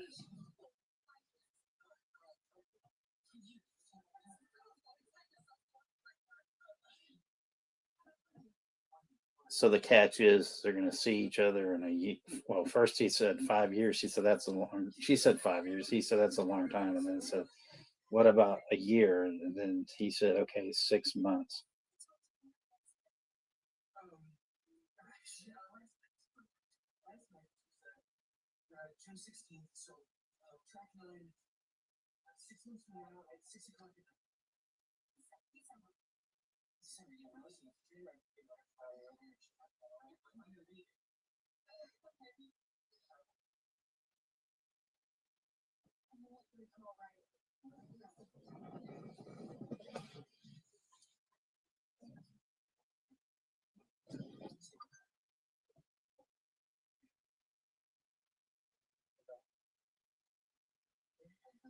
Wiggy Martin.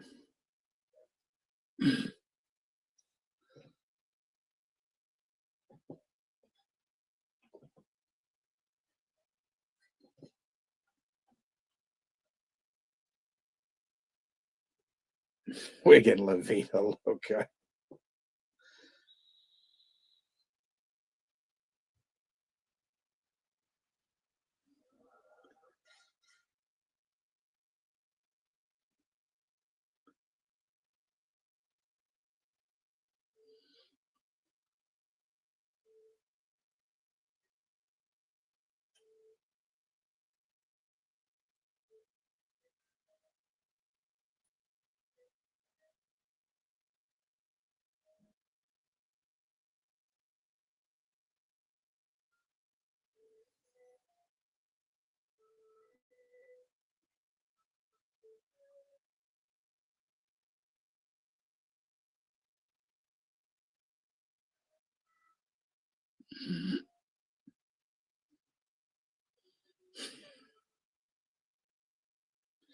Wig in an elevator.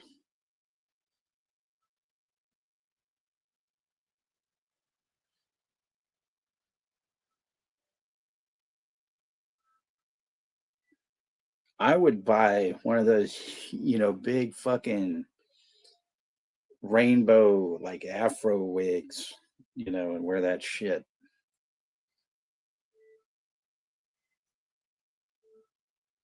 That,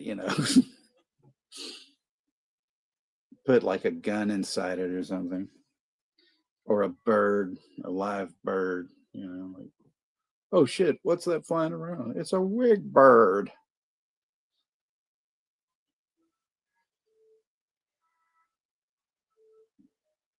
So now the whole town square is all quiet, like the nightlife is all, keep these are beautiful shots though. These are really nice. There's some old lady walking through this park. Doesn't look like she's got a wig on though. Bitch. You know. Yeah. You don't want people to think that I'm gay. I mean, a big old, No, see, I mean, it was like if I was wearing one of them. I mean, I could get one that's just like bright orange or some shit. It looks like a fireball. I could do that. You know.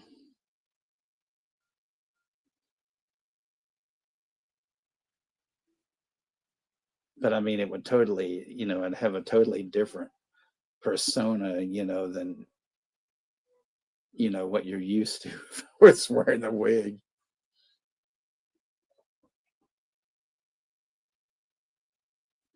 The day the wig stood still, that's correct.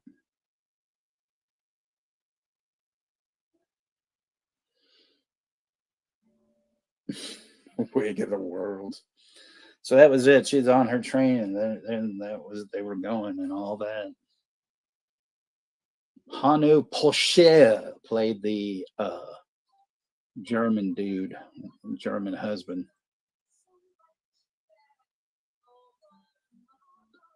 Production manager Bernhard Schmatz. He was burning or woof.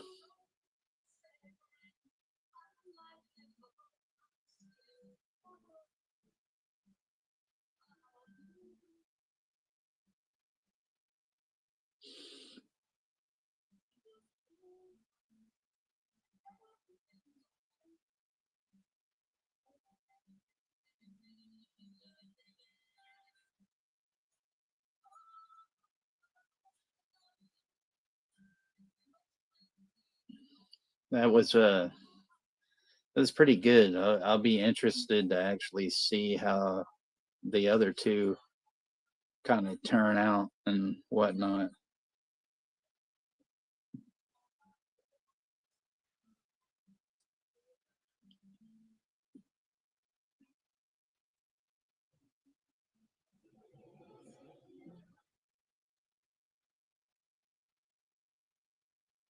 It's I can see why it was my friend's favorite movie. Kind of pisses me off that I never got to watch it with him.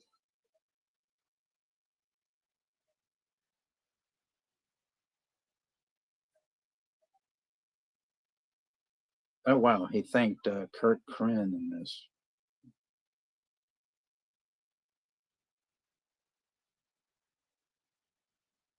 Kurt Kren was this uh,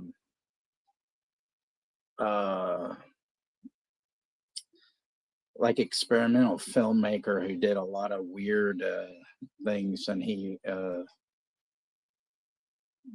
don't think he's alive anymore. But yeah, he was from, I don't remember, he wasn't from Texas, but I mean he lived here, and he was it was a trip to meet the guy. I met him once.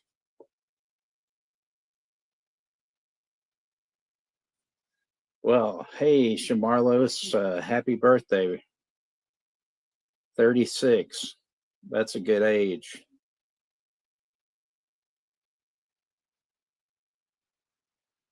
Glad to see you. Raising canes for your birthday. All right. You got here like right at the end, and stuff and whatnot.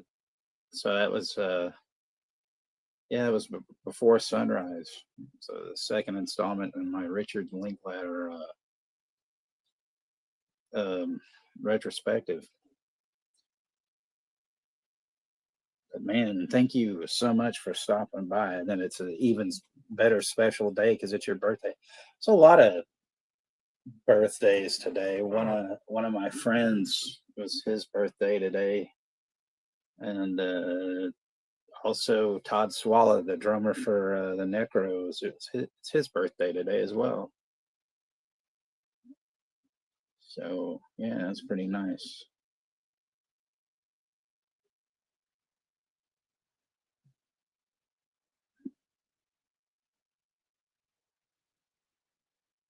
Oh, you guys are all welcome. I mean, thank you guys for coming in, and we had a wig old time. It was good. I mean, you guys make it worth it. That's what I always say, because we can just wig and wool all night.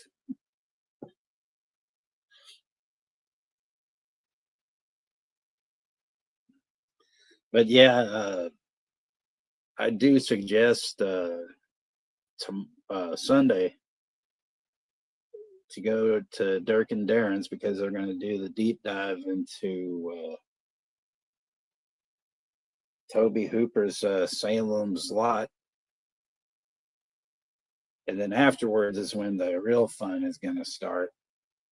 Not that that's going to be not fun, because it's going to be incredible, but oh man, we got something huge planned, because there's somebody that can't keep their fucking mouth shut, you know, and about, you know, not necessarily me, although it, was about me about 2 years ago. And then, you know, but let's just say that, you know, this dummy, has said they did a rant, but I'll put it this way: they did a rant stream, and they said I'm not a coward, to not call these people out. Well, Dirk's wife saw this thing, and I knew it was going to get around. I mean, if Dirk hadn't have seen it, I would have sent it to him, but then he sent me some things, and I was just like, wow. So this um, person had the audacity to send Dirk's wife a voice message because she called her out and basically told her to shut the fuck up about Dirk and Darren. So then she gets this voice message yammering on about, well, duh, duh, duh, duh, duh. And then she's like, why are you even mentioning Darren? He's a grown man. He can, say whatever. Well, she's got, I think, them blocked, maybe not. I know she has me blocked, but I don't give a fuck.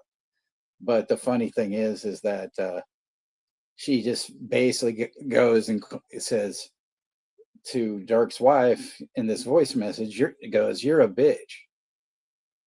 And I mean, I'm like, whoa, what the fuck, And then she doubles down. Well, I'm sorry I called you a bitch. And it's like, well, you said it, you're an idiot. And, like, so, yeah, we're going to have some fun.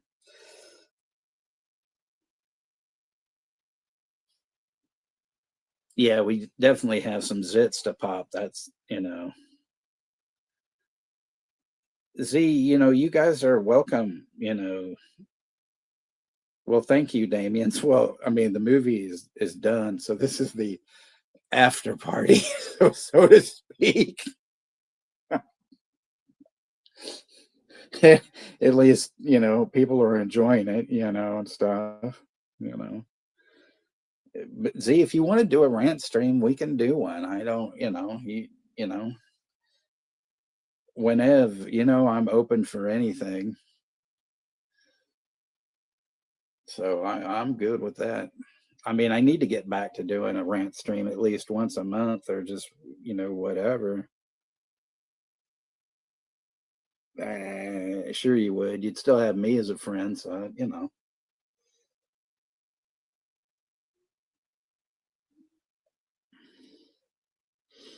Um,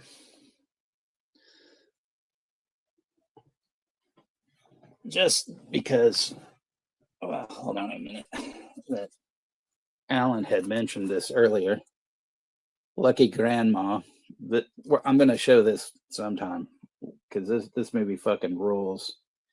It's fucking hilarious.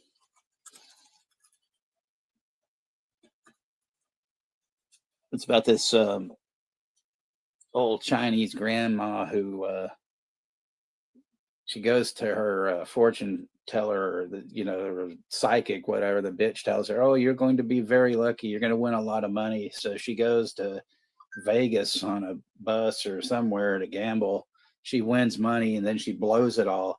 But on the trip back, some old guy sitting next to her and he dies, and there's a bag. He's holding a bag, and it's all fucking money. So she takes that, and then the Chinese mob is after her ass.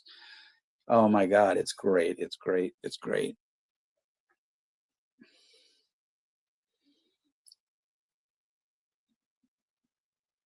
Fortune Miles Teller, yeah.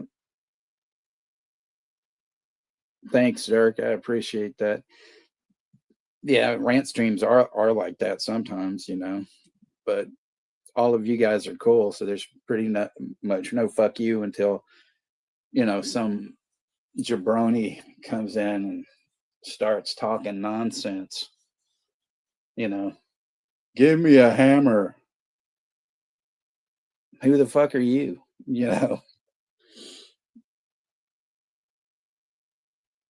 It's like, how about you, fuck off.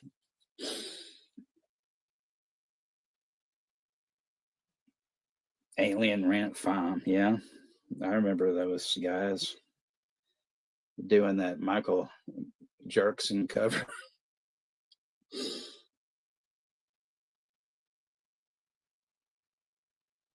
Wiggy, Wiggy. Okay, that's right. There was one time that Alan and we went to Disneyland, and that's when they still had that Captain EO, and there were these Japanese tourists. And as we were walking by, this lady starts like vomiting into this trash can, and we were like, "Getting sick on Captain EO? What the fuck?" You know.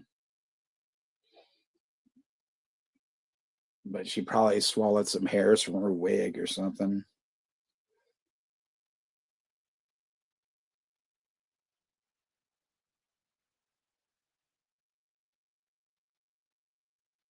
Wig saw killer part of living.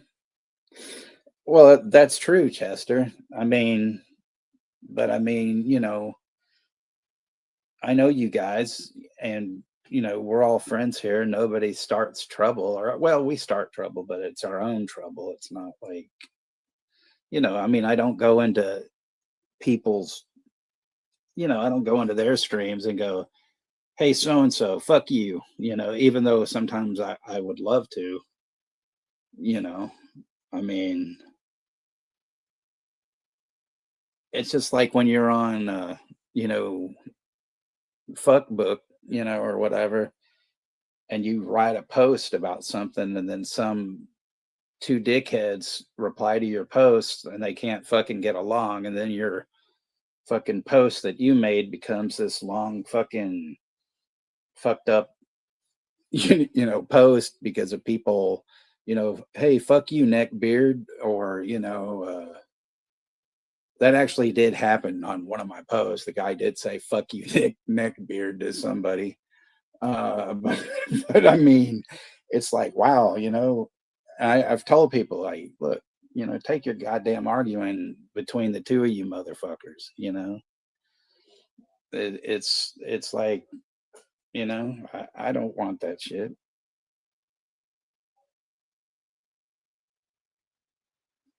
Well, even on Instasham, I feel like the same way. I'd like to comment, on somebody's things, hey, eat shit, but I don't, you know.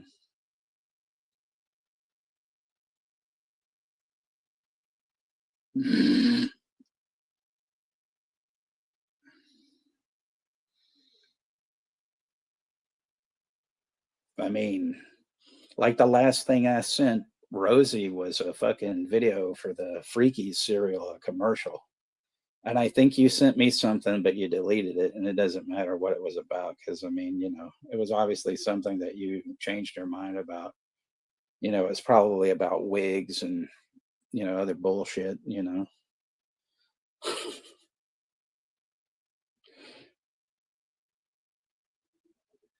Why I oughta? No, I'm just kidding.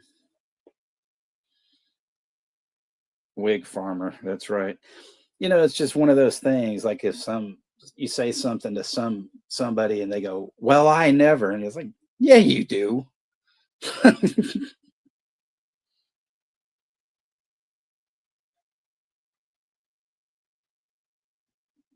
And then people that use certain references for context, but then they change, but they're not using it in the context that it should be used for, and they turn it around and go, "Well, not that there's anything wrong with that, or it doesn't matter." It's like, shut the fuck up, you know.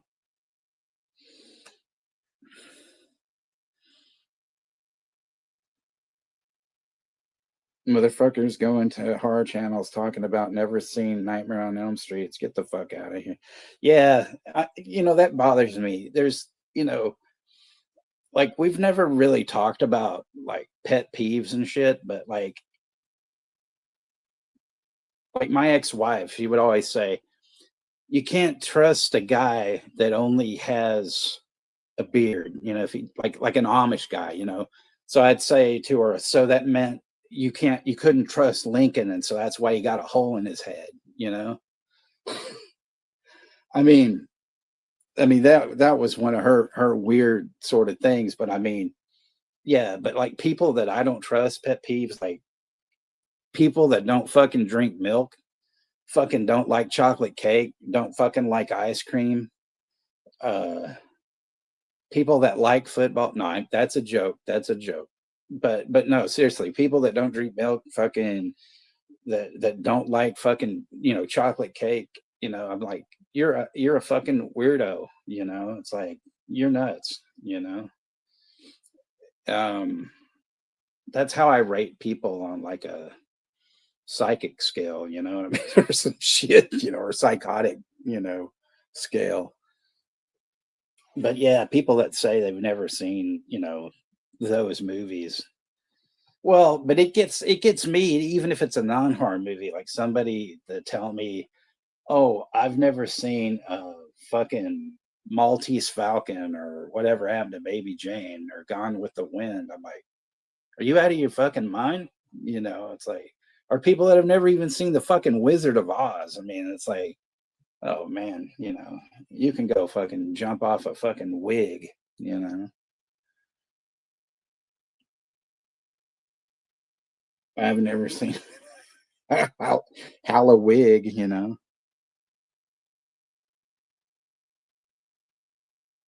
I'm serious though. I mean, it's like, oh, I don't like chocolate. It's like, fuck is wrong with you?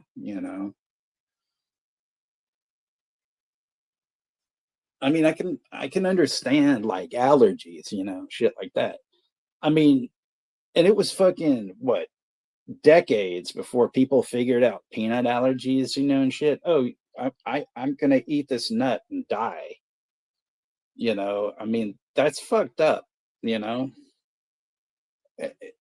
but I swear, I can, like I said, I can understand, people that can't eat stuff because of allergies, but you know, it's just odd to me. I mean, whether or not like people like or dislike the Beatles, when people tell me I've never heard the Beatles before, I'm like, fucking planet do you live on, motherfucker? you know, it's just it's strange. I don't know. See, that's why sometimes being as old as I am, I feel like, God damn, have I gone through like several constellations or something? Like the fucking Benedict Cumberbatch, like fucking, am I on the right fucking planet? Here. But then, like, it always, still kind of pisses me off because I was in Lamonia's room, and I wish she would come. Her and her boyfriend Ray. I wish they would come, you know, out more, and hang out with us. But like, I was telling them how I watched the Devo documentary, and like when I was in, high school, and I was listening to all, the bands that, like the Clash and the Sex Pistols and the Ramones, because my life changed like when I was 14 by hearing that stuff. It was like a revelation to me. I mean, I still listen to all those bands. But the funny thing was that, you could be in school, and we've got, spiked hair or whatever, going on, and wearing, safety pin clothes and the, buttons and shit. And people be like, oh, you Devo fags, and shit. I was like, the fuck? It's like that wasn't even like a key band that we listened to. It was like, but it was like that. You B-52 fuckers, and shit. And it's like, you know, for a while we would say like, well, you don't even know what the fuck you're talking about. We don't like those fucking bands. And then half the bands, it's like, people would be like, I remember this one asshole was like, yeah, I've seen those faggot Sex Pistols with their satin pants and stuff, and we would always be like, name one song, bitch, like, whatever, and then they would like, you know, It was just ridiculous. All right, Dirk, no problem.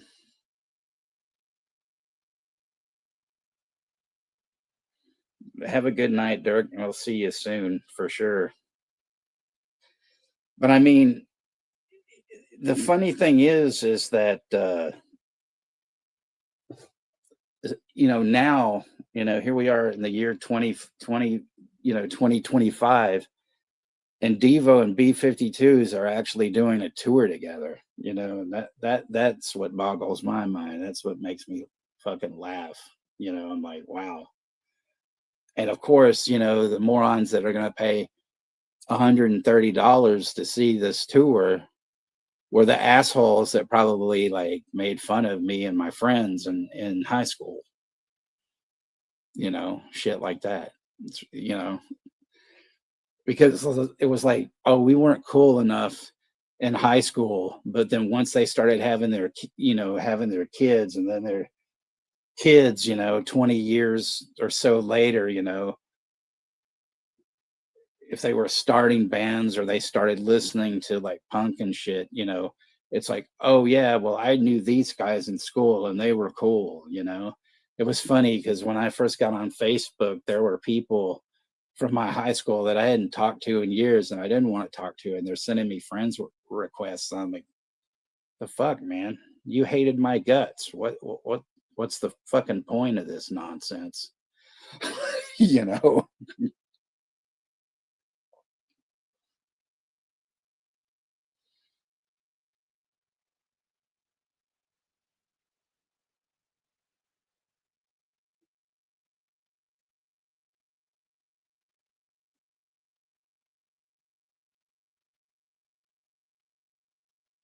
I like both films as well, Chester.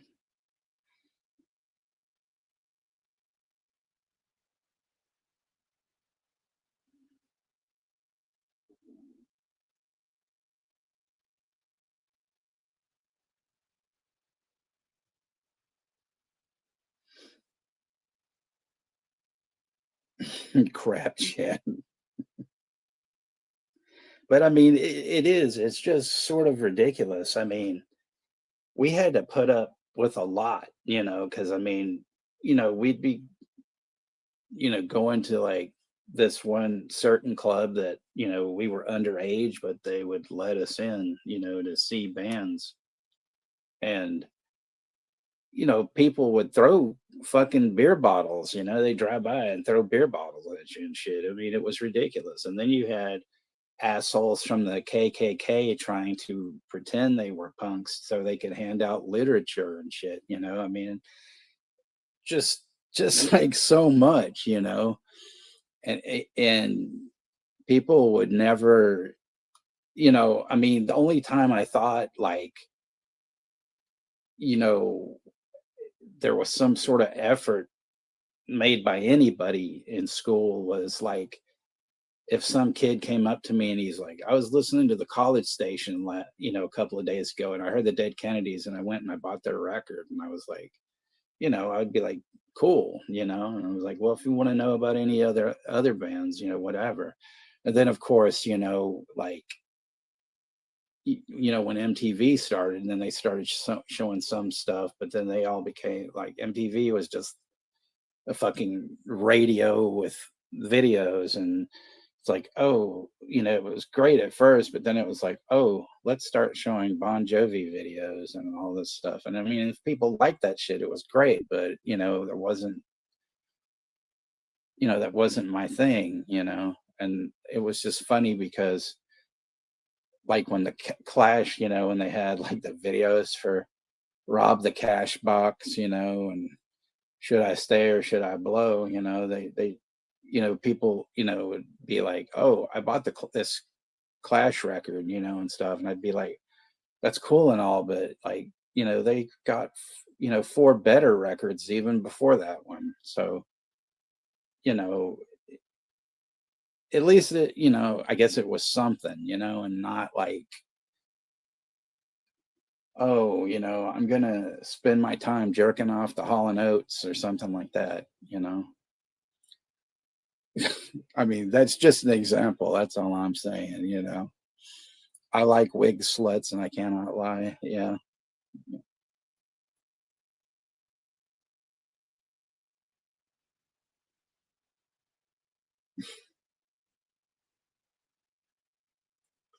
But I mean, I don't know. The world is a ridiculous place, and we have to live in it. So there you go.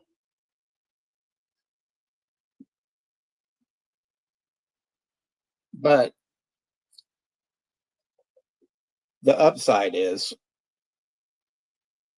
I wouldn't have met all of you. So that's the upside.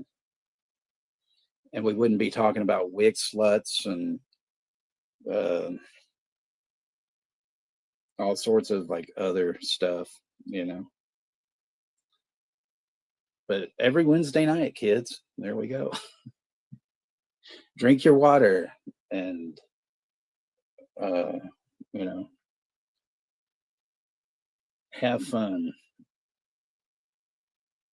The Wig Lebowski, that's right. And don't shoot anybody. Where's the wig, Lebowski? How come like in the Big Lebowski, old Lebowski, he drinks a white Russian, but there's no black Russian, there's no red Russian. There's never a red Russian. I want to see a red Russian because their goddamn flag is red and yellow. So there needs to be a red Russian. Jesus. Is that too much to ask for? It's racist. Yeah. The wig show. Because it's the wig show. Coming wigging tonight. You know.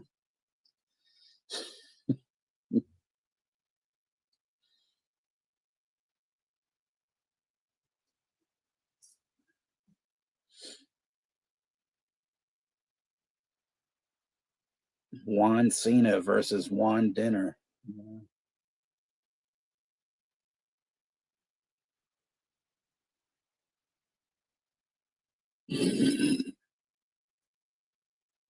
happy, happy Wigmore. A black Russian is without the cream, Kahlua, and vodka only. Okay.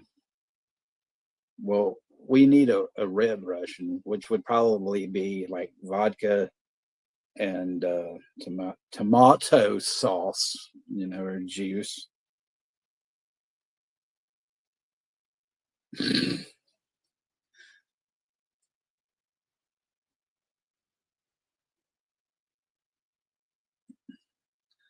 Pour some wigs on me.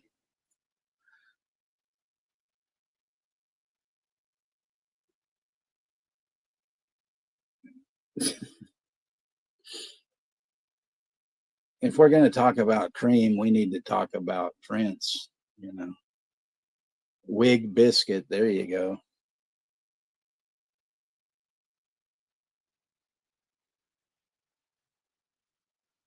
Wigger Merle, yeah.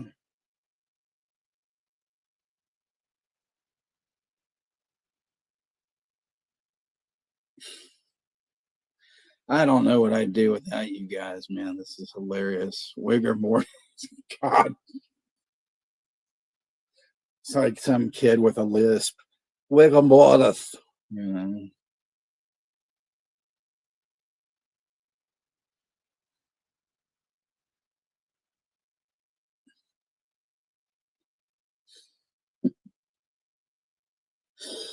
Or it would be, I'm going to try to do this the best I can, because, when I do these things, it only happens once. So this is the American dream, Wiggy Rose. Let me, fuck, I can't do it. I used to do Dusty Rhodes really well, Fuck, that was bad. But anyway, dead as a fish. Yeah, wig fish.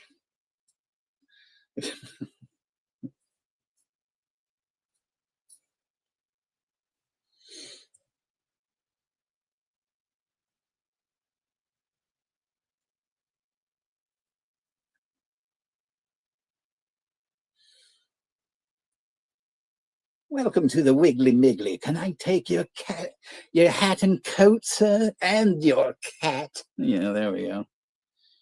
Grand Wig Auto.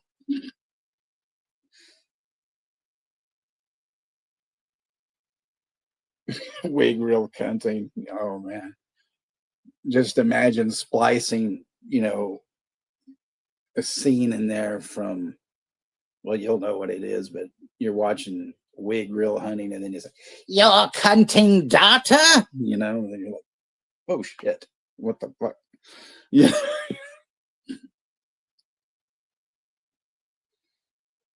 Bam Bam Wiggle. Yeah, there you go.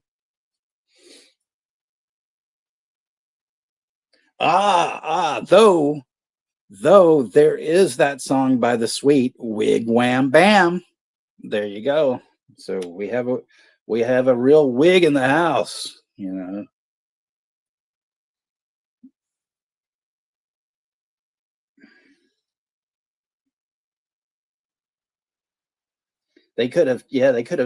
had Wig Wham Bam, and then they could have taken Little Willie and changed that to Little Wiggy. They could have done that.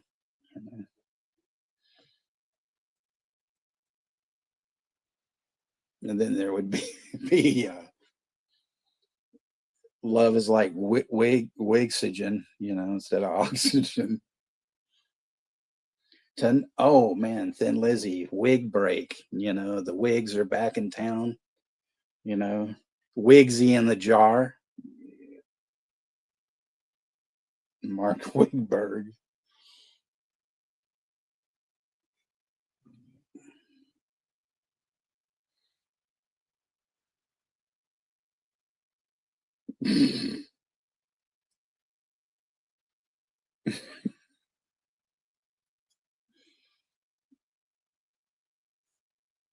You could just make a series called Mr. Wigsy, some, fucking, buddy that looks like, well, he doesn't look exactly like him, but it'd be like based on Mr. Peanut, the monocle and the fucking top hat. I'm Mr. Wigsy.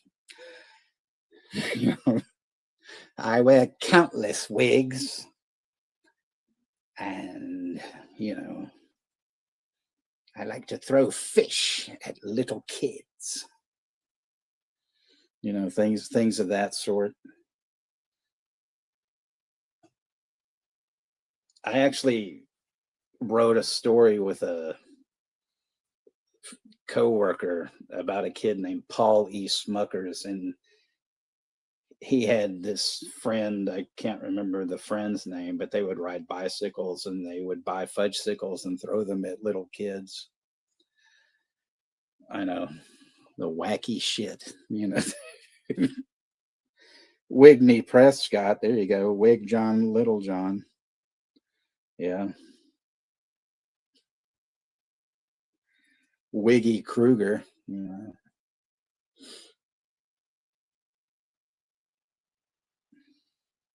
I'm Mr. Wigsy, and I'm a wig. I'm a wiggy baiter. Yeah. What the fuck is that?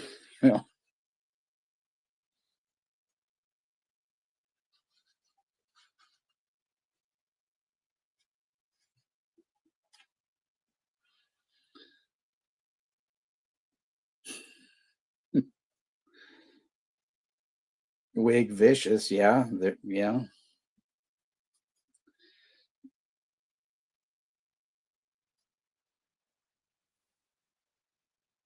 Oh yeah, I should have said, since I've been using such different language, that tonight's stream may contain language and images which may not be suitable for viewers under the age of whatever, and also people that don't have a free thinking mind. So please, remove any animals or your grandma out of the room before striking the cover. Close the cover before striking. But don't strike grandma. Wiggy Gaga. Yeah, there you go.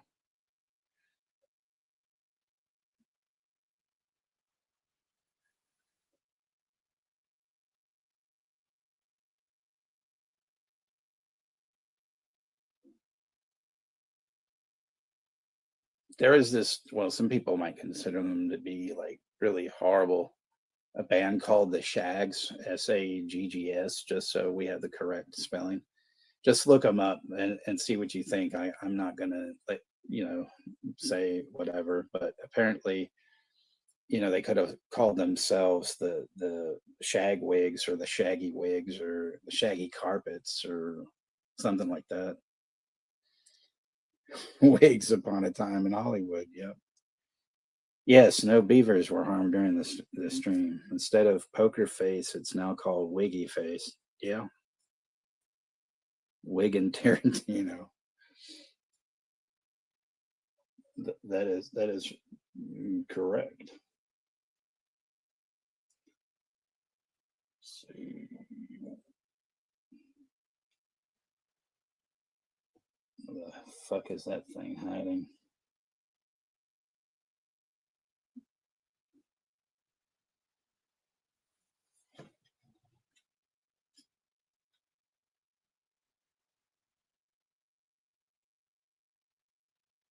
Well, never mind. I shall find that later.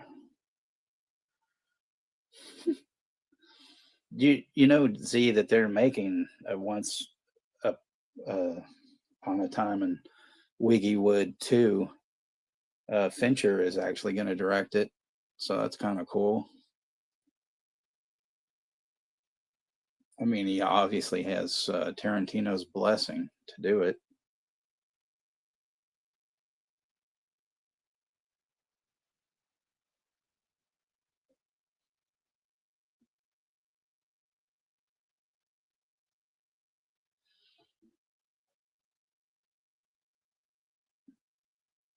Wiggus Christ or Jesus Christ, take your pick. Yeah, I'm down too, definitely. Okay, okay, I want to set this up and tell me what you guys think because I thought it was one of the most unique ideas. There was a band from Portland, Oregon called Poison Idea, and actually, their song "The Badge" was covered by Pantera, and it's on the Crow soundtrack. So I know you guys would be familiar with that song at least, but it's actually a Poison Idea song. Well, anyway, the first 7-inch record they made is called "Pick Your King." Okay, there's like 30 or 32 fucking songs on that thing because they're only about like 30 to 10, 15, 20, 25, seconds, shit like that, right? But it's called Pick Your King, right? So the reason being, it pissed my mom off when I showed it to her, was that on one side of the sleeve you had Jesus, on the other side you had Elvis. So thus, Pick Your King.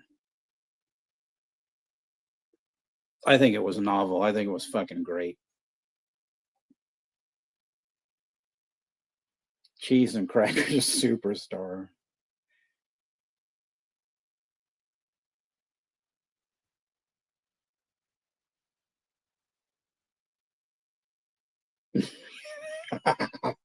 That's the perfect answer. You mean they're not the same guy? Well, uh, there is a Dead Kennedy song called "This Could Be Anywhere, This Could Be Everywhere," and one of the lines in the song is, "Will Elvis take the place of Jesus in 1,000 years?" Something to ponder there. I know Rosie has her pen and paper out to, write these things down.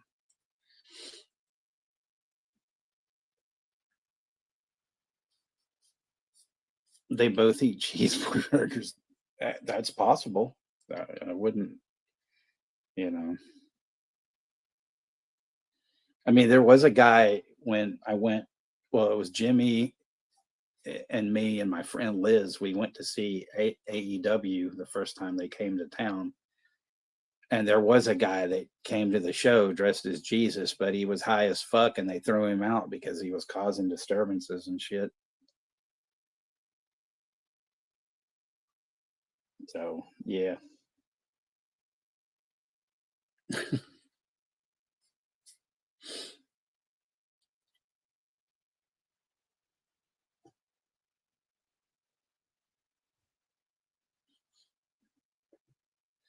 See, you guys, you wouldn't have to like interrogate me, man. I just once I get going, I'm just whatever the fuck. Just like when we saw P hanging out with his friend, at least we were glad that he made it across the street. Reese Witherspoon. Oh, Wigger. That's racist. That's racist. Damn.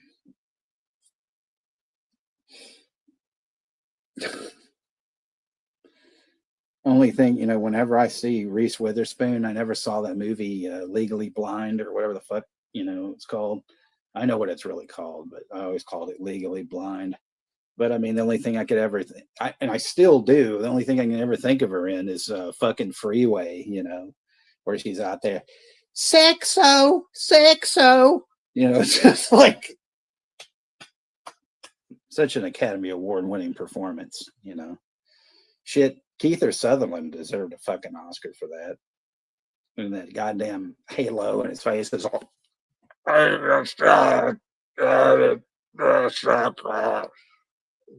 the fucking wig.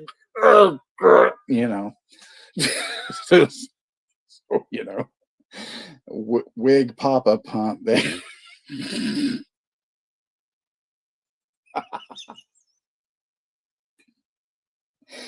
Oh God. Woo. I'll be here all night. Tip your waiter.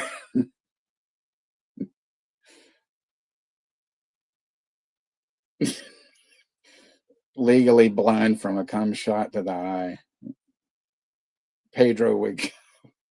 There's Ashton. Damn, he finally comes back. What did you have, a flat tire? Fucking the hell.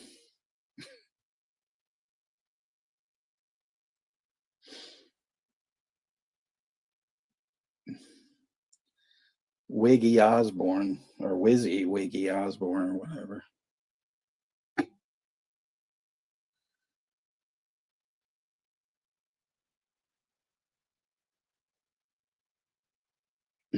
Dennis Wigman.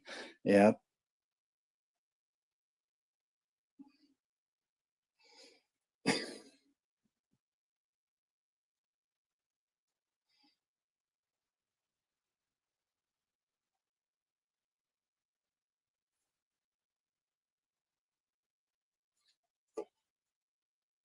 Got a wig. Okay, Z, this one's just for you. This is the the Rob Zombie trilogy, and I know there's some motherfuckers. I've never seen a Rob Zombie movie in my life. I don't know anything about it. A House of a Thousand Corpses. I think I'll be scared of the Devil's Rejects. Oh God, I gotta get me a cross to wear when I watch that. Three from Hell. What is that? Some kind of devil bullshit? Oh fuck me.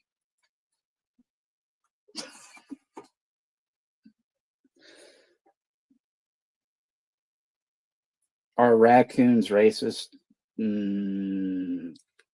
There's a very thin line on that one, P, because they're bandits and they may use racial slurs, but you never know.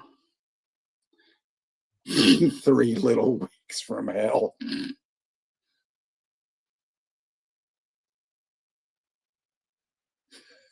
Never seen Rob Zombie's Halloween, but I'm on a horror channel because I'm a fucking mindless fuck.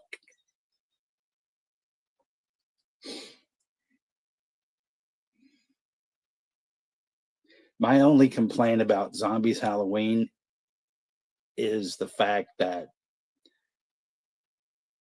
the unrated version is garbage. Well, it's not garbage. The rape scene in that unrated cut was fucking unnecessary.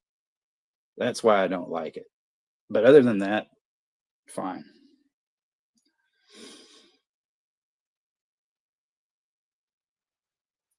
See, okay, here we go. See, look, Ashton just dropped the ball. He said he needs to rewatch those next month. No, you can fucking watch them tomorrow. You don't need to watch them next month. I mean, what the fuck is this? Oh, October's the only month we can watch fucking horror movies. I'm just kidding with you, Ashton. Don't go crazy and shoot somebody. It was a deal breaker for me. I own both versions, and if I would have known, I wouldn't have spent my money on it. Plus, it fucks up that scene with Bill Moseley. The whole guard scene. It fucks that scene up. It's all chopped to shit.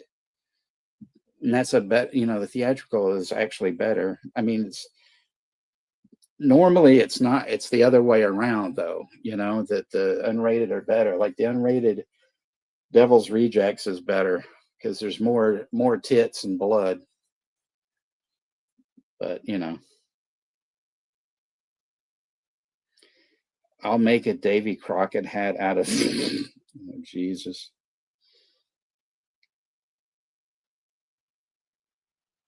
Only thing, yeah, see, exactly. That's the only thing I hate about it too. But like I said, it fucks that scene with Bill Moseley, the guard scene. It fucks that up.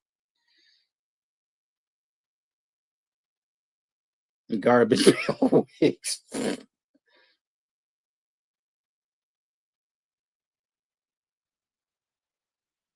Exactly. That's exactly right, Z.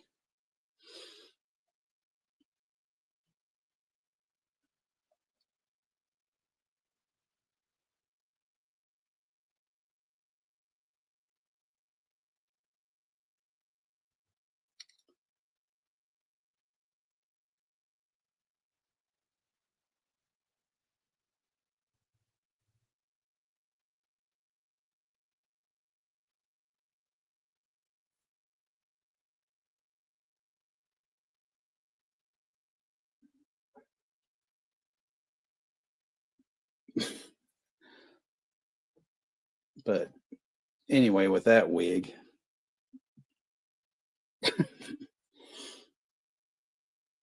The good thing about that first Halloween too is that Red Dick, I mean Courtney Gaines is in it.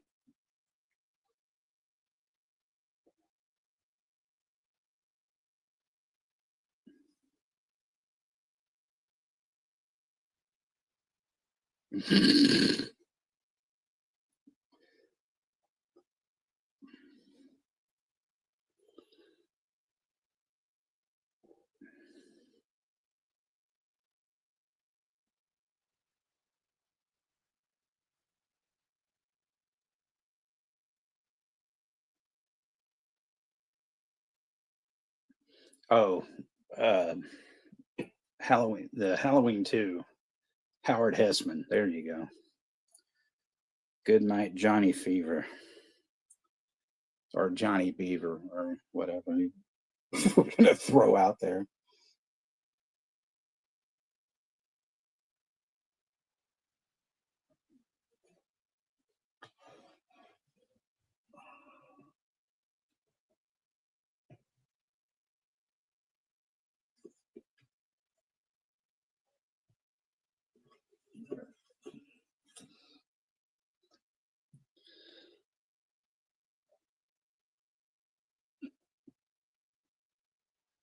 You didn't buy me any Blu-rays.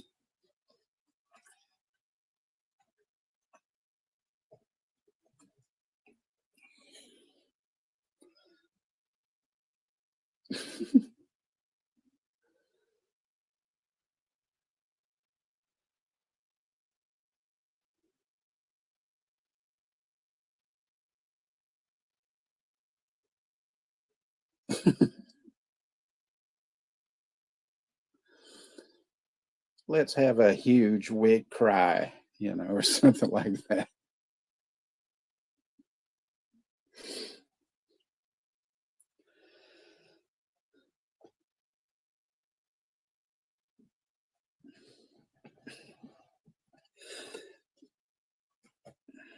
Holy smokes.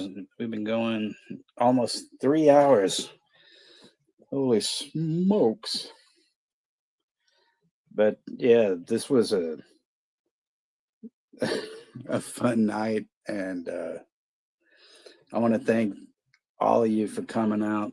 And this this was really cool. And so, what do you got coming up, P? You got anything coming up?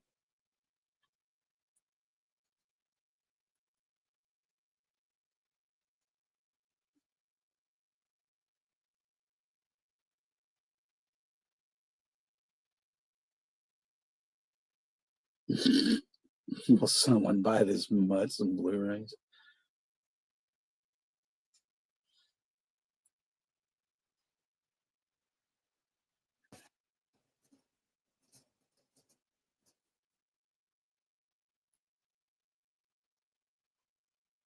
This is for Brooke. Hold on a second.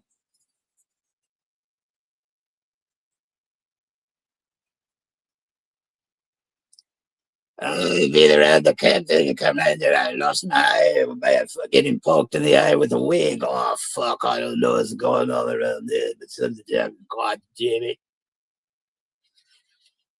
All right.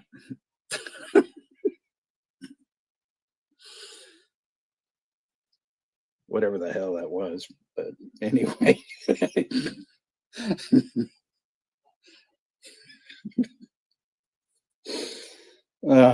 Just to have somebody, end it with a laugh, and shit. It's the way to go. Ashton might be busy Saturday because he's. You have a date tomorrow night, Friday. Ashton might be busy Saturday. Well, that's because he'll be in the corner. Tex wigging out. Yes, exactly. Now this is what it's when wigs collide. Oh yeah, that's right. That's on Saturday, I believe.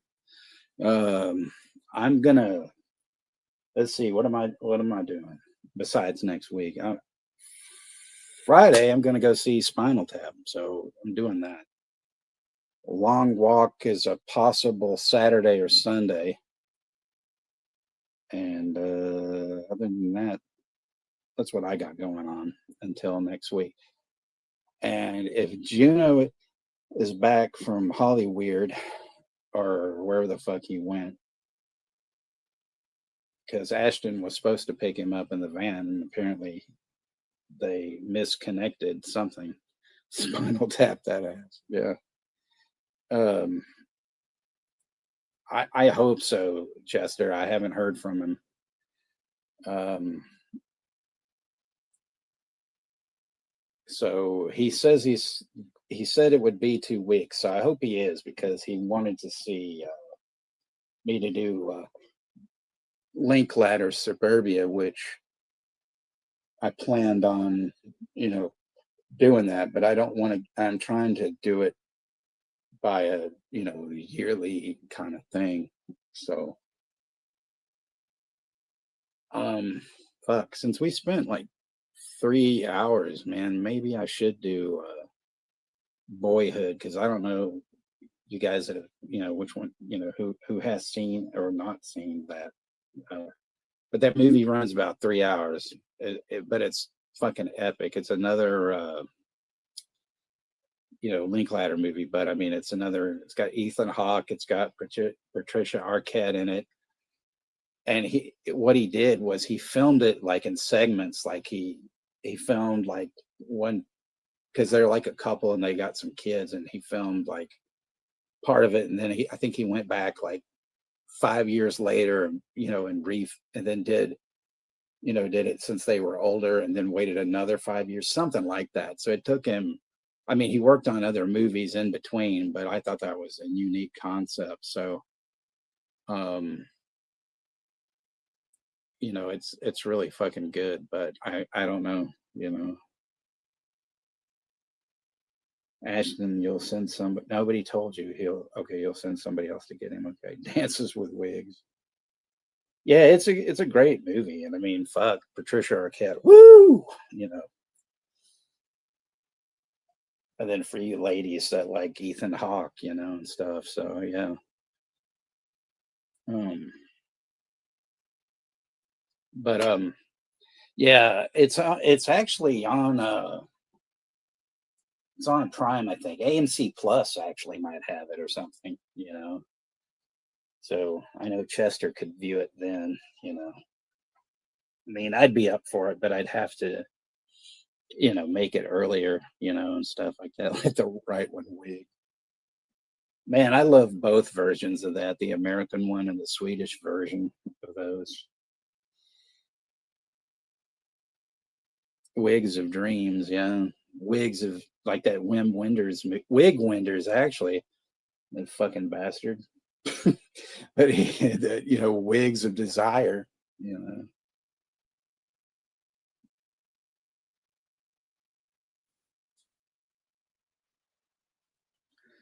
What are you guys doing? Oh, we're going to drive by the wig store. I got to pick up something for Bertha. Is that pig wearing lipstick? Yeah, it's going to have a wig too. Jesus. You know, the body wig.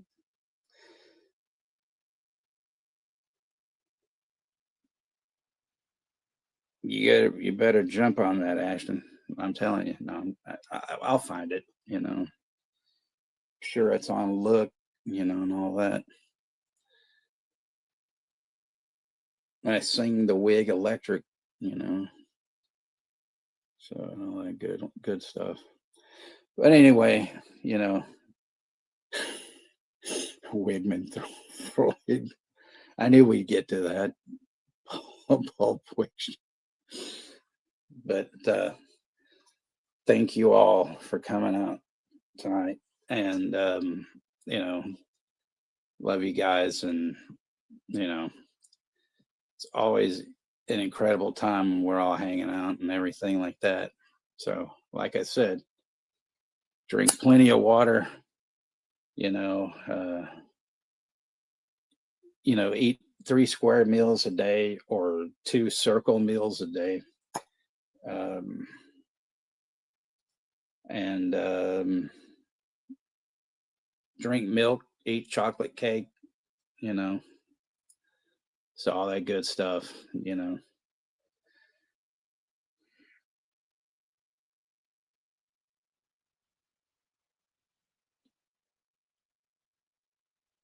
And so, you know, with that, double salute, and you know,